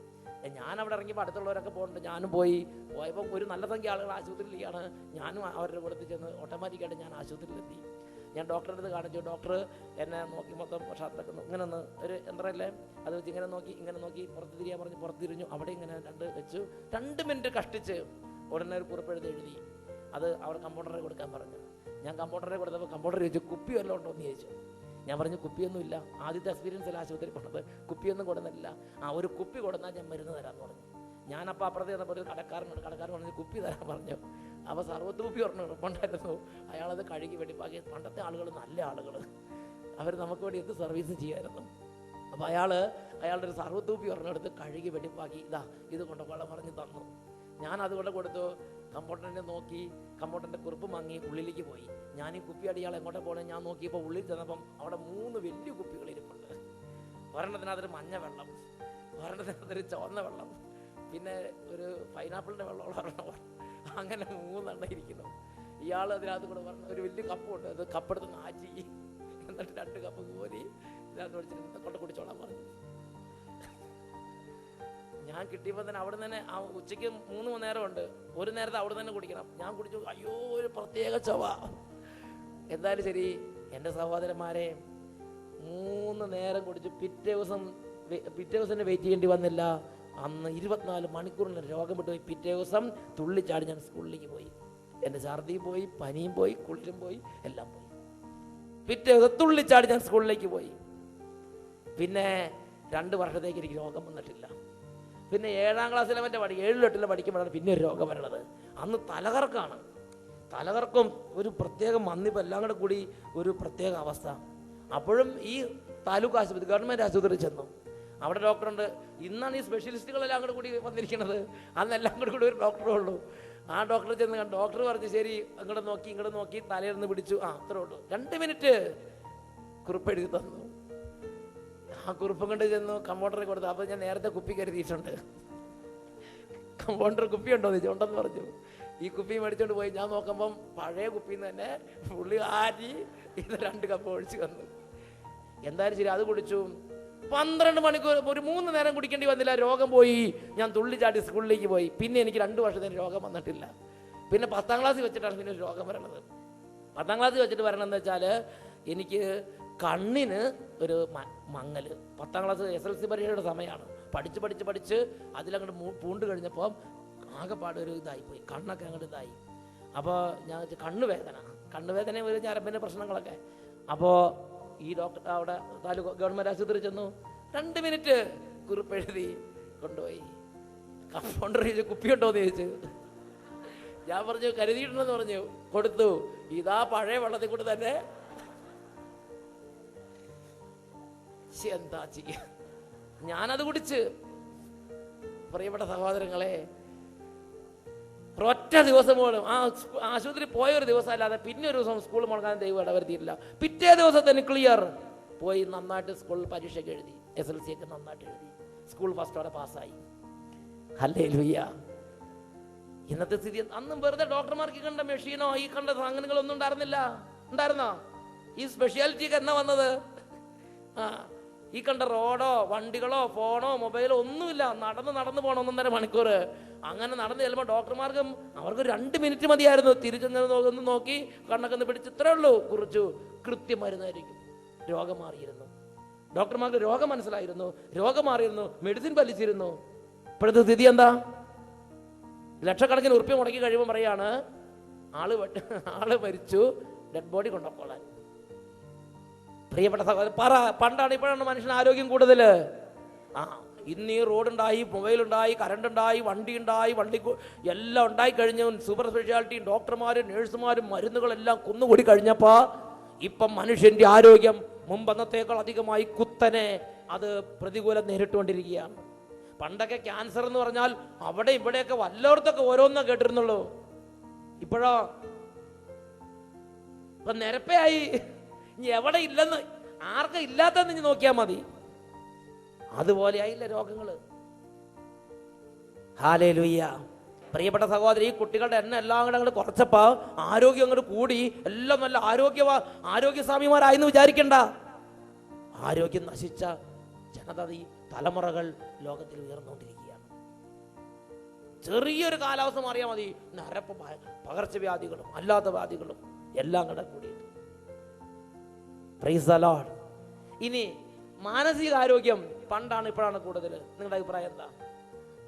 ഇന്നത്തെ മാനസികാരോഗ്യത്തെ സ്ഥിതി ഞാൻ പറഞ്ഞു തരാം. ഞാൻ സ്വിറ്റ്സർലൻഡിൽ ഒരു ധ്യാനത്തിന് പോയിരിക്കുകയാണ്. അപ്പോൾ എന്നെ കാണാൻ വേണ്ടി ഒരു VIP കുടുംബം അവിടെ വന്നു. ഇവിടുത്തെ ഉള്ള കേരളത്തിലൊരു അച്ഛൻ്റെ കുടുംബമാണ്. അച്ഛനും എൻ്റെ കൂട്ടത്തിലുണ്ട്, കേരളത്തിലെ അച്ഛനും എൻ്റെ കൂട്ടത്തിലുണ്ട്. അപ്പോൾ അച്ഛൻ്റെ കുടുംബം അവിടെ വന്നു. അങ്ങനെ രാവിലെ ഞങ്ങൾ കണ്ട് സംസാരിച്ചു, ആശീർവദിച്ച് പ്രാർത്ഥിച്ചു. അപ്പോൾ പ്രഭാത ഭക്ഷണത്തിന് അവരെ ക്ഷണിച്ചു. അങ്ങനെ ആ കുടുംബത്തിലെ ഭർത്താവ് മരിച്ചിരിക്കുകയാണ്. ഈ അച്ഛൻ്റെ പെങ്ങളും ഉണ്ട്, പിന്നെ 2 കുട്ടികളും ഉണ്ട്. മൂത്ത കുട്ടി +2, ഇവിടുത്തെ +2 പഠിക്കുന്ന പ്രായം. ഇളയ കുട്ടി 7ാം ക്ലാസ്സിൽ പഠിക്കുന്ന പ്രായം. അത്രേ ഉള്ളൂ. അങ്ങനെ അവർ വന്ന്, അപ്പം അമ്മ അവിടെ ഇരുന്നു, അച്ഛൻ ഇവിടെ ഇരുന്നു, ഞാനിവിടെ ഇരുന്നു. എൻ്റെ നേരെ ഫ്രണ്ടിൽ അവരെ 2 മക്കളിരുന്നു. അങ്ങനെ ഭക്ഷണം കഴിക്കുകയാണ്. ഭക്ഷണം എന്ന് പറഞ്ഞാൽ വേറെ ഒന്നുമില്ല, ഈ ഉണങ്ങിയ റൊട്ടിക്കകത്ത് എന്തോ ഒരു സാധനം വെച്ചിട്ട്, ചുവയില്ലാത്ത സാധനം വെച്ചുള്ള സംഭവമാണത്. എന്താ സാൻഡ്വിച്ചോ എന്തായാലും അത് കഴിച്ചുകൊണ്ടിരിക്കുകയാണ്. അപ്പോൾ അങ്ങനെ കഴിച്ചുകൊണ്ടിരിക്കുന്ന സമയത്ത് ഈ മൂത്ത കുട്ടി +2 പഠിക്കണം, അവിടുത്തെ ആ തലത്തിലുള്ള അത്രയും ആ മൂത്ത കുട്ടിക്ക് ഒരു തുമ്മൽ വന്നു. അപ്പോൾ തുമ്മൽ വന്നാൽ നമ്മുടെ ഇവിടുത്തെ പോലെ തുമ്മാനും നമ്മുടെ അനുവാദമില്ല. ഒരുപാട് സ്റ്റെപ്പുകളുണ്ട്. ആ സ്റ്റെപ്പുകൾ വെച്ചിട്ട് അപ്പോൾ അവർ ഉടനെ ഈ ടിഷ്യൂ പേപ്പർ ഒന്ന് സാധനം എടുത്തു. ഇങ്ങനെ ശരിക്കും ഇങ്ങനെ ഒരുപാട് സൈഡിലേക്ക് തിരിഞ്ഞ് നിൽക്കണം, ഇങ്ങനെ ഒരു സൈഡ് മറയ്ക്കണം, പിന്നെ ടിഷ്യൂ പേപ്പർ പിടിക്കണം, ഇതെല്ലാം പിടിച്ചിട്ട് എന്ന് പറഞ്ഞൊരു തുമ്മൽ അങ്ങോട്ട് തുമ്മി. പല സ്റ്റെപ്പുകൾ വെച്ചാലും ഒരു തുമ്മൽ അവിടെ ചെയ്യാൻ അനുവാദം. അപ്പോൾ അങ്ങനെ ഇവൻ തുമ്മി തീർന്നതും ഇളയത് 7ാം ക്ലാസ്സിൽ പഠിക്കുന്ന അപ്പുറത്തിരിക്കുകയാണ്. അവൻ അവിടെ കിടന്ന് ഷൗട്ട് ചെയ്യാൻ തുടങ്ങി. എന്തായാലും മലയാളത്തിലായിരുന്നില്ല, ദൈവാനുഗ്രഹം. നല്ല സുസ്തെറികൾ തന്നെ. ഇത് കേട്ട ഉടനെ അമ്മയുടെ മുഖം വളർന്നത് ഞാൻ കണ്ടു, മൂത്ത ചേട്ടൻ്റെ മുഖം വളർന്നത് ഞാൻ കണ്ടു. ഞങ്ങളുടെ മുഖം വളറിയില്ല, കാരണം ഞങ്ങൾ സ്വിസ് ഭാഷ അറിയാത്തത് കൊണ്ട്, ഞങ്ങൾ ഒന്നും അറിയാത്തത് കൊണ്ട് ഞങ്ങൾ ക്യാ ഹുവാ എന്ന് ചോദിച്ചു നിൽക്കുകയാണ്. ഉടനെ ഈ അമ്മ പറയുന്നുണ്ട്, മോനെ നീ എന്തത്ര ദേഷ്യപ്പെടുന്നത്? നിന്റെ ചേട്ടനല്ലേ, നിങ്ങൾ ഏകോദര സഹോദരന്മാരല്ലേ? ഇവൻ എന്ത് ഏകോദരം ഇരിക്കുന്നു, ഇവൻ പിന്നെ നല്ല പൂശിക്കൊണ്ടിരിക്കുകയാണ്. ഉടനെ ഈ അച്ഛൻ പറഞ്ഞു, നിങ്ങൾ ഒരേ ഗർഭപാത്രത്തിൽ നിന്ന് വന്നതല്ലേ? ഇവന് ഗർഭപാത്രം വെച്ചിട്ടുണ്ടോ? ഇവൻ കടന്ന് അപ്പനോട് ചേട്ടനോട് കണ്ടമാനം ഷൗട്ട് ചെയ്യാം. ആ ചേട്ടൻ്റെ മുഖമെല്ലാം വിളറിയിട്ട് നാശമായി കളഞ്ഞു. അത് തുമ്മൽ വന്ന് കൺട്രോൾ ചെയ്യാൻ പറ്റുമോ? അവൻ്റെ ഒരു ചേട്ടനൊന്ന് തുമ്മിയപ്പോൾ ഇവന് ടോളറേറ്റ് ചെയ്യാൻ പറ്റണില്ല. ഇതിന് ഡിസ്റ്റർബൻസ് ആയെന്നാ പറയണത്. ഭക്ഷണം കഴിക്കുന്നതിന് ഡിസ്റ്റർബൻസ് ആയെന്നാ പറയണത്. മാനസികാരോഗ്യം വർദ്ധിച്ച് അങ്ങനെയായി. നമ്മുടെ കുടുംബത്തിൽ എന്താ സ്ഥിതി? എടുത്തിട്ട് ഇടിച്ചാലും എടുത്തിട്ട് തൊഴിച്ചാലും ശരി, പിന്നെ അവർ ഒറ്റ കൂട്ടുകെട്ടാണ്. ഹല്ലേലൂയ, ഉറക്കെ പറ ഹല്ലേലൂയ. ശരിയല്ലേ? അത് നമ്മുടെ വീടിൻ്റെ അടുത്ത് ഒരു വലിയ മൈക്ക് വെച്ചിട്ട് നേരെ വെളുക്കണ വരെ ബാങ്ക് വിളിച്ചാലും ശരി, മതപ്രസംഗം നടത്തിയാലും ശരി, നമുക്ക് വിഷയമില്ല. നമ്മൾ കടന്നുറങ്ങി പിറ്റേ ദിവസം ജോലിക്ക് പോകും. നമ്മൾ വലിയ കംപ്ലൈൻറ്റിൻ്റെ കാര്യത്തിനൊന്നും നിൽക്കൊന്നുമില്ല. കാരണം എന്താ? മാനസികാരോഗ്യമുണ്ട്. എന്നാൽ സ്വിറ്റ്സർലൻഡിലെ സ്ഥിതി എന്താണെന്നറിയോ? സ്വിറ്റ്സർലൻഡിൽ ആ ധ്യാനം നടത്തിയപ്പോൾ സംഘാടകർ എന്ന് പറഞ്ഞ, അച്ഛാ വെളുപ്പിനെ 5:30 എഴുന്നേക്കണമെന്ന് പറയരുത്, 6 മണിക്കൊക്കെ എഴുന്നേറ്റാൽ മതിയാവും. എന്താന്ന് ചോദിച്ചു വിഷയം. ആളുകൾ നേരത്തെ 5 മണിക്കോ അങ്ങനെ എഴുന്നേറ്റ് ടാപ്പ് ഓൺ ചെയ്ത് ബക്കറ്റിലേക്ക് വെള്ളം വീണ സ്വരം അടുത്ത വീട്ടിലുള്ളവർ കേട്ടാൽ കംപ്ലൈൻറ്റ് ചെയ്താൽ പോലീസ് വരും. മാനസികാരോഗ്യം അങ്ങനെയായി. ഇപ്പം ഒരടുത്തൊരു വീട്ടിൽ ബക്കറ്റിലേക്ക് വെള്ളം വീഴുന്ന സ്വരം കേൾക്കുന്നത് ഡിസ്റ്റർബൻസ് ആണ്. ഇപ്പം ഗ്രാൻഡ് ഡിസ്റ്റർബൻസ്. കുട്ടികളുടെ എണ്ണം കുറച്ച് സ്വാർത്ഥമാര്, സ്വാർത്ഥത മുറ്റിയ മൂർത്തികൾ, മൂർത്തികൾ ഉയർന്നു ഇപ്പം ഇങ്ങനെയായി സ്ഥിതി. ഹല്ലേലൂയ, ഉറക്കെ പറ ഹല്ലേലൂയ. യേശുവേ സ്തോത്രം, യേശുവേ നന്ദി. ആത്മീയ ആരോഗ്യ പണ്ടാണ് ഇപ്പോഴാണ് കൂടുതൽ. പ്രിയപ്പെട്ട സഹോദരങ്ങളെ, നമ്മൾ കുട്ടികളുടെ എണ്ണാണ്ട് കുറച്ചിട്ട് നല്ലൊരു വീടുണ്ടാക്കിയിട്ട് നല്ലൊരു റോഡും ഉണ്ടാക്കി നല്ലൊരു കമ്പ്യൂട്ടർ വാങ്ങി നല്ല ഫുഡ്, ചിക്കനും പിന്നെന്താണ് പന്നിയും താറാവും ഡക്കും ഇതെല്ലാം കൂടെ കുഴച്ച് ഉരുട്ടി അങ്ങ് കൊടുത്തെന്ന് വിചാരിച്ച് ഇതുങ്ങളെല്ലാം നല്ല ടിപ് ടോപ്പാന്ന് വിചാരിക്കണ്ട. മാനസികാരോഗ്യം പോലെ തന്നെ ആത്മീയ ആരോഗ്യവും മുമ്പന്നത്തേക്കാൾ അധികമായി ഇന്ന് മനുഷ്യന് തകർന്നുകൊണ്ടിരിക്കുകയാണ്. ഞാനൊരു സംഭവം ഓർക്കുന്നുണ്ട്. ഒരു ദിവസം ഒരു പ്രദേശത്ത് അച്ഛൻ ശുശ്രൂഷയ്ക്ക് എന്നപ്പം നല്ലൊരപ്പൻ നല്ലൊരമ്മ ഇത് രണ്ടും കൂടി ഒരു കുട്ടീനെ കൊണ്ടുവന്നിരിക്കുകയാണ്. അവൻ കൂടി വന്ന 5ാം ക്ലാസ്സിൽ ഒരു പിർണീസ്, ഒരു ഇത്രയും വലുപ്പം, ഒരു 10 മുളകിനേക്കാൾ ഇത്തിരി കൂടെ വലുപ്പം കൂടുതലുണ്ട്. ഞാൻ ചോദിച്ചു, ഇവൻ നല്ലൊരു കുട്ടിയാണല്ലോ, ഇവനോട് എന്തിനാ പ്രാർത്ഥിക്കേണ്ടത്? അപ്പം പറയാണ്, അച്ഛാ ഇവനെ സ്കൂളിൽ നിന്ന് ഡിസ്മിസ് ചെയ്ത അച്ഛാ, ഞങ്ങൾക്ക് വലിയ നാണക്കേടാ അച്ഛാ, അച്ഛൻ പ്രാർത്ഥിക്കൂ. ഞാൻ പറഞ്ഞു പ്രാർത്ഥിക്കാം, ഞാൻ പ്രാർത്ഥിക്കാൻ വേണ്ടി വന്നിരിക്കുന്ന ആളല്ലേ, ഞാൻ പ്രാർത്ഥിക്കാം. ഞാൻ ആ കുട്ടിക്ക് വേണ്ടി പ്രാർത്ഥിക്കാൻ തുടങ്ങി. ഞാൻ എന്തിനു വേണ്ടി പ്രാർത്ഥിക്കേണ്ടത്? അപ്പോൾ വിഷയം ഇതാണ്, ഇവനൊരു പ്രത്യേക രോഗം. ആ രോഗം ഇതാണ്, അവൻ്റെ സ്കൂളിൽ അവനെ ഡിസ്മിസ് ചെയ്യാൻ കാരണം ഇതാണ്, ഇവൻ ആരെ കണ്ടാലും ഇവൻ ഒരു ഒറ്റ റിക്വസ്റ്റ് ഇവനുള്ളൂ, ഈ എന്നെ ഒന്ന് ബലാത്സംഗം ചെയ്യോ. ആദ്യമൊക്കെ ടീച്ചർമാരും അല്ലെങ്കിൽ അവിടെയുള്ളൊരു ഇവനെ കൺട്രോൾ ചെയ്തു. ഇവൻ കൂട്ടുകാരോട് പറയണത് ഇവൻ ഇങ്ങനത്തെ ഓരോ റിക്വസ്റ്റ് ചെയ്തുകൊണ്ടിരിക്കുകയാണ്. സ്കൂളിൽ ഇതിനേക്കാൾ വലിയ ഡിസ്റ്റർബൻസ് ഇനി വരാനുണ്ടോ? ടീച്ചർമാർ കുറെ നിയന്ത്രിക്കാൻ നോക്കി, സ്കൂൾ മൊത്തം വിഷയമായി. ഹെഡ് മാസ്റ്ററും പ്രിൻസിപ്പളും എല്ലാവരും അറിഞ്ഞു, എല്ലാവരും വിളിച്ച് താക്കീത് ചെയ്തു. നിയന്ത്രിക്കാൻ പറ്റാത്ത മാതാപിതാക്കന്മാരെ വിളിച്ച് താക്കീത് ചെയ്തു. അവസാനം അവർ ഒരു നല്ല ടൈമിൽ സ്കൂളിൽ നിന്ന് പതുക്കെ ഡിസ്മിസ് ചെയ്യേണ്ടി വന്നു. അപ്പം ഞാൻ ആ കുട്ടീനെ നോക്കി, ഇവൻ പറയാണ് എനിക്കിതല്ലാതെ വേറെ തോന്നണില്ലെന്ന് പറഞ്ഞു. ദയനീയമായ ആ കുട്ടി ഇങ്ങനെ നിൽക്കുകയാണ്. എനിക്ക് ആ കുട്ടിയുടെ മുഖം ഇപ്പോഴും എൻ്റെ മനസ്സിൽ നിന്ന് പോകണില്ല. അത്രയും ദയനീയമായ സ്ഥിതിയാണ്. അവൻ മനഃപൂർവ്വം പറയണമെന്നല്ല, അവൻ്റെ സ്ഥിതി അതാണ്, അവൻ്റെ സ്ഥിതിയാണത്. അവൻ നമുക്ക് കുറ്റം പറയാൻ പറ്റില്ല. ഇവന് ഒരു കുട്ടീനെ കണ്ട, ഒരു ആൺകുട്ടീനെ കണ്ടാൽ അവനോട് പറയാൻ എന്നെ ഒന്ന് ബലാത്സംഗം ചെയ്തു തരുമെന്ന്. പെൺകുട്ടികളോട് പറഞ്ഞിട്ടില്ലെന്ന് അറിയാൻ പറ്റില്ല, എന്തായാലും ആൺകുട്ടികളോട് അവൻ പറയുന്നുണ്ട്. പ്രിയപ്പെട്ട സഹോദരങ്ങളെ, ഞാനത് കേട്ടപ്പോൾ എനിക്ക് വലിയ വിഷമായി.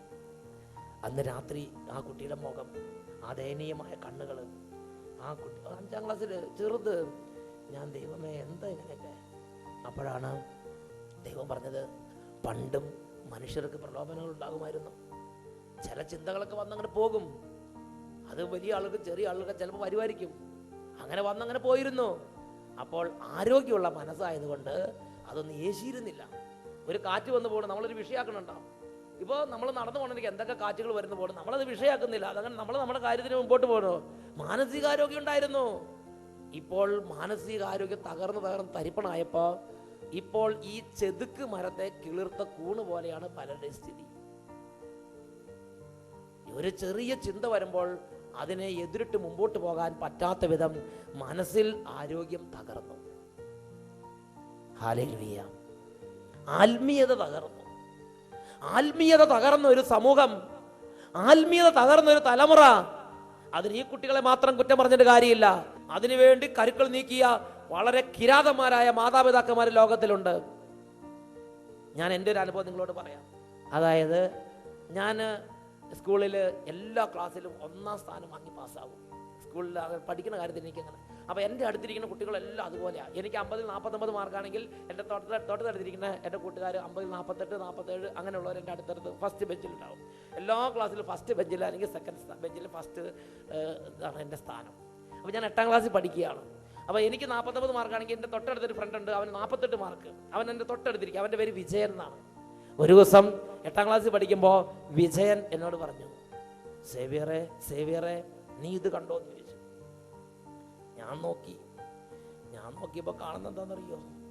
ദൈവമേ, ഞാൻ ഇതുവരെയും കാണാത്ത പല പല ആകാശങ്ങളും ഭൂമികളും എല്ലാം കൂടെ കൂടി അതിനകത്തിരിക്കുക. ഞാൻ ചോദിച്ചു, വിജയ ഇതെന്താ ഈ കാണുന്നതെന്ന് ചോദിച്ചു. അപ്പോഴാണ് അവൻ പറയണത്, സേവ്യറെ ഇതാണ് ലോകം, നമ്മൾ വല്ല അറിയണുണ്ടോ? നമ്മൾ നന്നായി പഠിക്കുന്ന കുട്ടികളായി വിഷയം മാത്രം പഠിച്ച് ഫ്രണ്ടിലെ ബെഞ്ചിരിക്കുക, ആ പുറകിലേക്ക് ബെഞ്ചിലേക്ക് നോക്കി അവന്മാരെല്ലാം ഇതാ നോക്കിക്കൊണ്ടിരിക്കണെന്ന് പറഞ്ഞു. എന്താ വെച്ചാൽ കുറേ നഗ്ന ചിത്രങ്ങളാണ്. ജീവിതത്തിൽ ആദ്യമായിട്ടാണ് ഒരു പുസ്തകം അങ്ങനെ എൻ്റെ അടുത്തേക്ക് വരുന്നത്. നഗ്ന ചിത്രങ്ങളോ എന്തൊക്കെ പേക്കോ എന്നുള്ള ചിത്രങ്ങളൊക്കെ ഉള്ള കുറേ ഒരു ചിത്രങ്ങളുള്ളൊരു പുസ്തകം.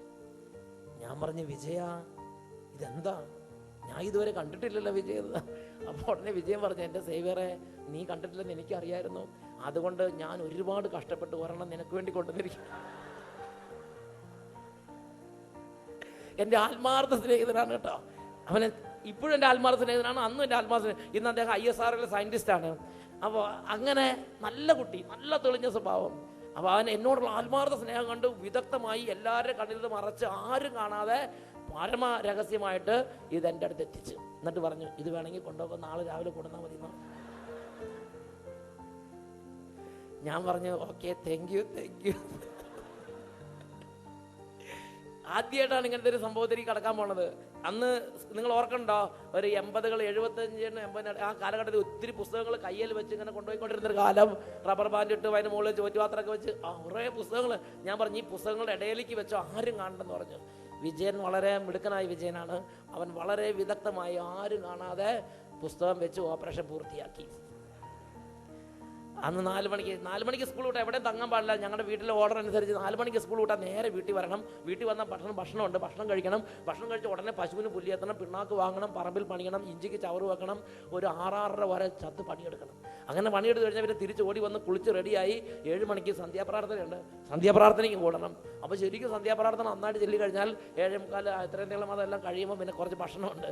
ആ ഭക്ഷണം കഴിച്ചിട്ട് പിന്നെ കുറച്ച് നേരം ഒരുമിച്ചിരുന്ന് 10 മിനിറ്റൊക്കെ ഒരുമിച്ചിരുന്ന് ഞങ്ങൾ സംസാരിക്കും. അത് കഴിഞ്ഞാൽ പിന്നെ നമുക്കിഷ്ടമുള്ള ഹോംവർക്കൊക്കെ ചെയ്യാം, സ്കൂളിലെ കാര്യങ്ങൾ പഠിക്കാം. ബാക്കി എത്ര 12 മണി വരെ 2 മണി വരെ വെളുപ്പിനെ വരെ ഇരുന്നാലും ആർക്കും തടസ്സമില്ല. രാത്രി എത്ര വേണമെങ്കിലും നമുക്കിരുന്ന് പഠിക്കാം. നേരം വെളുത്താൽ വീണ്ടും പശുവിനെ പുല്ലിയെത്തണം, പാല് കൊണ്ട് കൊടുക്കണം, പറമ്പിലെ ചാണകം വാരണം, ഒരുപാട് കാര്യങ്ങളുണ്ട്. 8-8:30 വരെ ചെയ്ത് ഓടി വന്ന് കുളിച്ച് റെഡിയായി സ്കൂളിലേക്ക് ഓടിപ്പോകണം.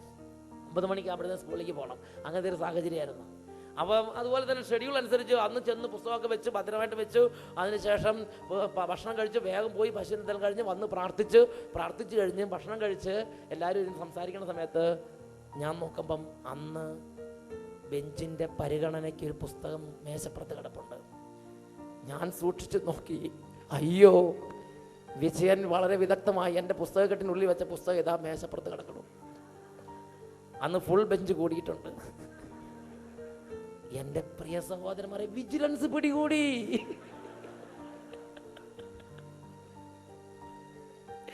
ഈ വിജിലൻസും സ്ക്വാഡും CBI ഒക്കെ പണ്ടുണ്ടായിരുന്നു, നമ്മുടെ വീട്ടിൽ തന്നെ അതുണ്ടായിരുന്നു. ഞാനിത് ആരും അറിഞ്ഞിട്ടില്ലെന്ന് വിചാരിച്ചിരുന്ന രാത്രിക്ക് ഇതെല്ലാം കഴിഞ്ഞ് എല്ലാവരും ഉറങ്ങിക്കഴിഞ്ഞ് 12 മണിയാകുമ്പോൾ വിശദമായിട്ട് സമയമെടുത്ത് ഇതെല്ലാം ഒന്ന് പഠിക്കണമെന്ന് വിചാരിച്ചിരുന്നപ്പോഴാണ് വിജിലൻസിൻ്റെ കയ്യിൽ ചെന്ന് പെട്ടത്. ഇതാര് കൊണ്ടുവന്നു എന്നായി. അവിടെ ഓർഡർ അവിടെ ചില വിസ്താരങ്ങൾ നടക്കുകയാണ്. ഞാൻ മിണ്ടാതിരുന്നു. ഞാൻ കൊണ്ടുവന്നല്ലോ, എനിക്കറിയാൻ പാടില്ലെന്ന് പറഞ്ഞു. വീട്ടിൽ ചോദിച്ചു, ആർക്കും അറിയാൻ പാടില്ല ഈ പുസ്തകമെന്ന് ചോദിച്ചു. ഉടനെ ഞാൻ പറഞ്ഞു, എനിക്കറിയാൻ പാടില്ലെന്ന് പറഞ്ഞു.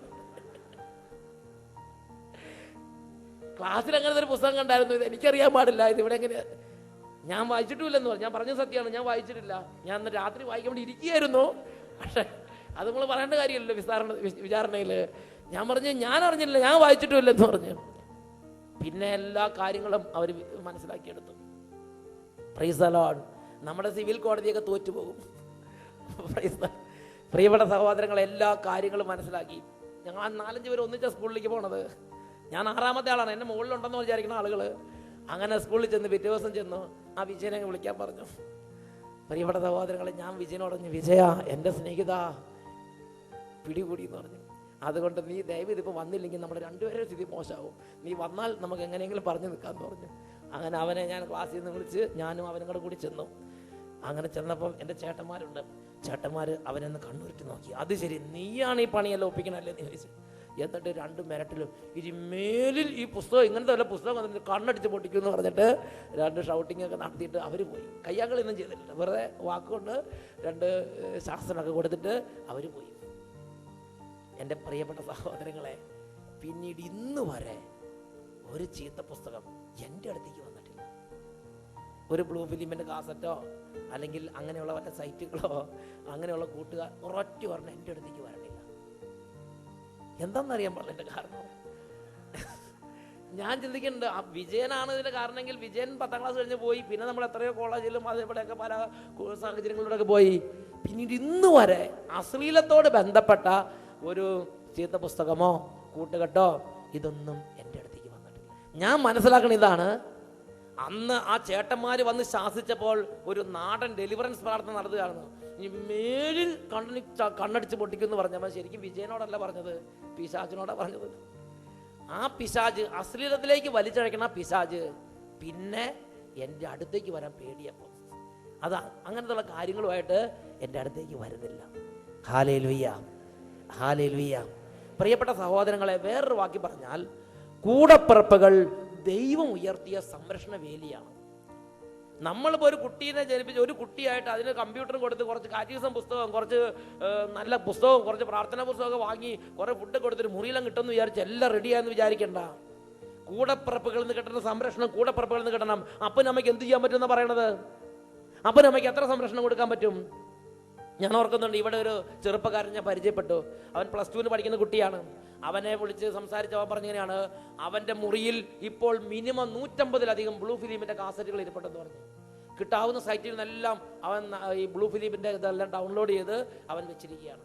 എന്നിട്ട് ഈ അട്ടപ്പാടിയിലുള്ള എല്ലാ ഹൈസ്കൂളിലും കൊണ്ടുപോയിട്ട് CD എടുത്ത് കോപ്പി എടുത്ത് അവൻ കൊടുക്കും. ഇവിടെയുള്ള എല്ലാ കുട്ടികൾക്കും വിതരണം ചെയ്യുന്ന ഒരു തിന്മയുടെ ഒരു ഏജന്റ് പോലെ അവൻ പ്രവർത്തിക്കുക. ഞാൻ ചോദിച്ചു, എൻ്റെ മോനെ 150 എണ്ണം നിന്റെ വീട്ടിൽ ഇരുന്നിട്ട് നിന്റെ അപ്പനും ഇത് അറിഞ്ഞില്ലെന്ന് ചോദിച്ചു. അപ്പോഴാണ് അവൻ പറയണത്, എൻ്റെ മുറിയിൽ കയറാൻ എൻ്റെ അപ്പനും അമ്മയ്ക്ക് അനുവാദമില്ലെന്ന് പറഞ്ഞു. ഹല്ലേലൂയ. എന്തെങ്കിലും കാരണത്തിൽ അവർ കയറി അവരെ ശരിയാക്കുമെന്ന് പറഞ്ഞു. അവൻ്റെ മുറി പേടിച്ചിട്ട് അപ്പനും അമ്മയും കയറില്ല. അവൻ്റെ മുറി സെപ്പറേറ്റ് മുറിയുണ്ട്, അതിൽ അപ്പനും അമ്മയും കയറില്ല. ഹല്ലേലൂയ, ഹല്ലേലൂയ, യേശുവേ സ്തോത്രം. അല്ലെങ്കിൽ കയറിയാൽ അപ്പനും അമ്മയ്ക്ക് എന്ത് മനസ്സിലാവും? എന്നാൽ ഇവൻ്റെ 5-6 എണ്ണം ഉണ്ടെന്ന് വിചാരിക്കും വീട്ടിൽ. ഇവന് 150 എടുക്കണം, 1 എടുക്കുമ്പോഴേക്കും തന്നെ കംപ്ലീറ്റ് ഡീറ്റെയിൽസ് എല്ലാം കൂടെ കൂടി പൊതുവേദിയിൽ എത്തിക്കും. പ്രിയപ്പെട്ട സഹോദരങ്ങളെ, കൂടപ്പിറപ്പുകൾ ശക്തമായ ഒരു സംരക്ഷണമാണ്, പാപത്തിൽ വീഴാതിരിക്കും. ഞാൻ ഓർക്കുന്നുണ്ട്, എൻ്റെ കുടുംബത്തിൽ ആദ്യ കുർബാനയ്ക്ക് പഠിക്കുമ്പോഴാണെങ്കിലും സ്കൂളിൽ സൺഡേ സ്കൂളിൽ പോകുമ്പോഴാണെങ്കിലും മാർക്കറ്റിൽ പോകുമ്പോഴാണെങ്കിലും എവിടെ പോകുമ്പോഴാണെങ്കിലും ഈ കൂടപ്പിറപ്പുകൾ കൂടെ ഉള്ളത് കൊണ്ട് ആവശ്യമില്ലാത്ത ഒരു തിന്മയ്ക്കും പോകാൻ പറ്റുമായിരുന്നില്ല. ബസ്സിൽ കല്ലെറിയാനോ അല്ലെങ്കിൽ ഏതെങ്കിലും തോട്ടത്തിൽ കയറി അങ്ങനെ മോഷണം നടത്താൻ, ഇങ്ങനത്തെ ഒരു തരത്തിലുള്ള കാര്യങ്ങൾക്ക് പോകാതെ സംരക്ഷിച്ചിരുന്ന ശക്തമായ സംരക്ഷണമായിരുന്നു കൂടപ്പിറപ്പുകൾ. ഈ കൂടപ്പിറപ്പുകളിൽ നിന്ന് കിട്ടുന്ന സംരക്ഷണമാണ് ഇന്ന് നമ്മൾ വെട്ടിക്കണ്ടിച്ച് ദൂരെ എറിഞ്ഞിരിക്കുന്നത്. എന്നിട്ട് ഈ കുട്ടികളെല്ലാം നശിച്ചു പോയി, കുട്ടികളെല്ലാം തോന്നിയാസികളായി, ഈ തലമുറ നശിച്ചു എന്ന് പറഞ്ഞാൽ ഈ നശിച്ച തലമുറയ്ക്ക് രൂപം കൊടുത്താരാ? നശിച്ച മാതാപിതാക്കന്മാര്. ഹല്ലേലൂയ, യേശുവേ സ്തോത്രം, യേശുവേ നന്ദി. പ്രിയപ്പെട്ട സഹോദരങ്ങളെ, ഈ ജനസംഖ്യ വർധവിനെ കുറിച്ച്, ജനസംഖ്യ ഇങ്ങനെ പെരുകിയാൽ പ്രശ്നം വരുമെന്ന് ഇതിനെക്കുറിച്ചുള്ള ആദ്യത്തെ പ്രബോധനം വന്നത് മാൽത്തൂസ് എന്ന് പറഞ്ഞൊരു വ്യക്തിയാണ്. ഈ പുസ്തകം ദൈവാനുഗ്രഹത്തിന്റെ വഴികൾ എന്ന് പറഞ്ഞൊരു പുസ്തകമുണ്ട്. ആ പുസ്തകത്തിൽ ഇതിനെക്കുറിച്ച് സ്റ്റഡി നടത്തിയിരിക്കുന്ന ഡോക്ടർ ഫിൻഡോ ഫ്രാൻസിസ് ഇതിനെക്കുറിച്ച് പറഞ്ഞത് എങ്ങനെയാണ്? 1798 എഴുതിയ an essay on the principle of population എന്ന പുസ്തകത്തിൽ തോമസ് മാൽത്തൂസ് ആണ് ജനസംഖ്യ ഇങ്ങനെ വർദ്ധിച്ചുകൊണ്ടിരിക്കുന്നത് വലിയ അപകടമാണ് എന്ന ആശയം ആദ്യമായിട്ട് എഴുതിയത്. ഹല്ലേലൂയ. പുള്ളി എഴുതിയത് എങ്ങനെയാണ്? ജനസംഖ്യ വർദ്ധിക്കുന്നത് ജിയോമെട്രിക് പ്രോഗ്രഷൻ അനുസരിച്ചാണ്. എന്ന് പറഞ്ഞാൽ 2, 4, 8, 16, 32 ആ വിധത്തിലാണ് ജനസംഖ്യ വർദ്ധിക്കുന്നത്. എന്നാൽ ഉൽപാദനം, ഭക്ഷ്യധാന്യ ഉൽപാദനം വർദ്ധിക്കുന്നത് അരിത്മെറ്റിക് പ്രോഗ്രഷൻ അനുസരിച്ചാണ്. എന്ന് പറഞ്ഞാൽ 1, 2, 3, 4, 5, 6, 7, 8 അങ്ങനെയാണ് ഭക്ഷ്യധാന്യത്തിന്റെ ഉൽപാദനം വർദ്ധിക്കുന്നത്. ജനസംഖ്യ വർദ്ധിക്കുന്നത് 2, 4, 8, 16, 32, 64 അങ്ങനെ നീങ്ങി പോവുകയാണ്. അതുകൊണ്ട് ഒരു വലിയ ജനസംഖ്യ വിസ്ഫോടനം ഉണ്ടാകുമെന്ന് അവർ പറഞ്ഞ് പ്രചരിപ്പിച്ച്, അതാണ് പോൾ എർലിക് എന്ന് പറഞ്ഞ ആള് എഴുതിയത്. 1968 ജനസംഖ്യാ ബോംബ് എന്ന തൻ്റെ പുസ്തകത്തിൽ പോൾ എർലിക് ഇങ്ങനെ എഴുതി: മുഴുവൻ ജനങ്ങൾക്കും ആവശ്യമായ ഭക്ഷ്യധാന്യം ഉൽപ്പാദിപ്പിക്കാൻ ലോകത്തിന് സാധിക്കുകയില്ല.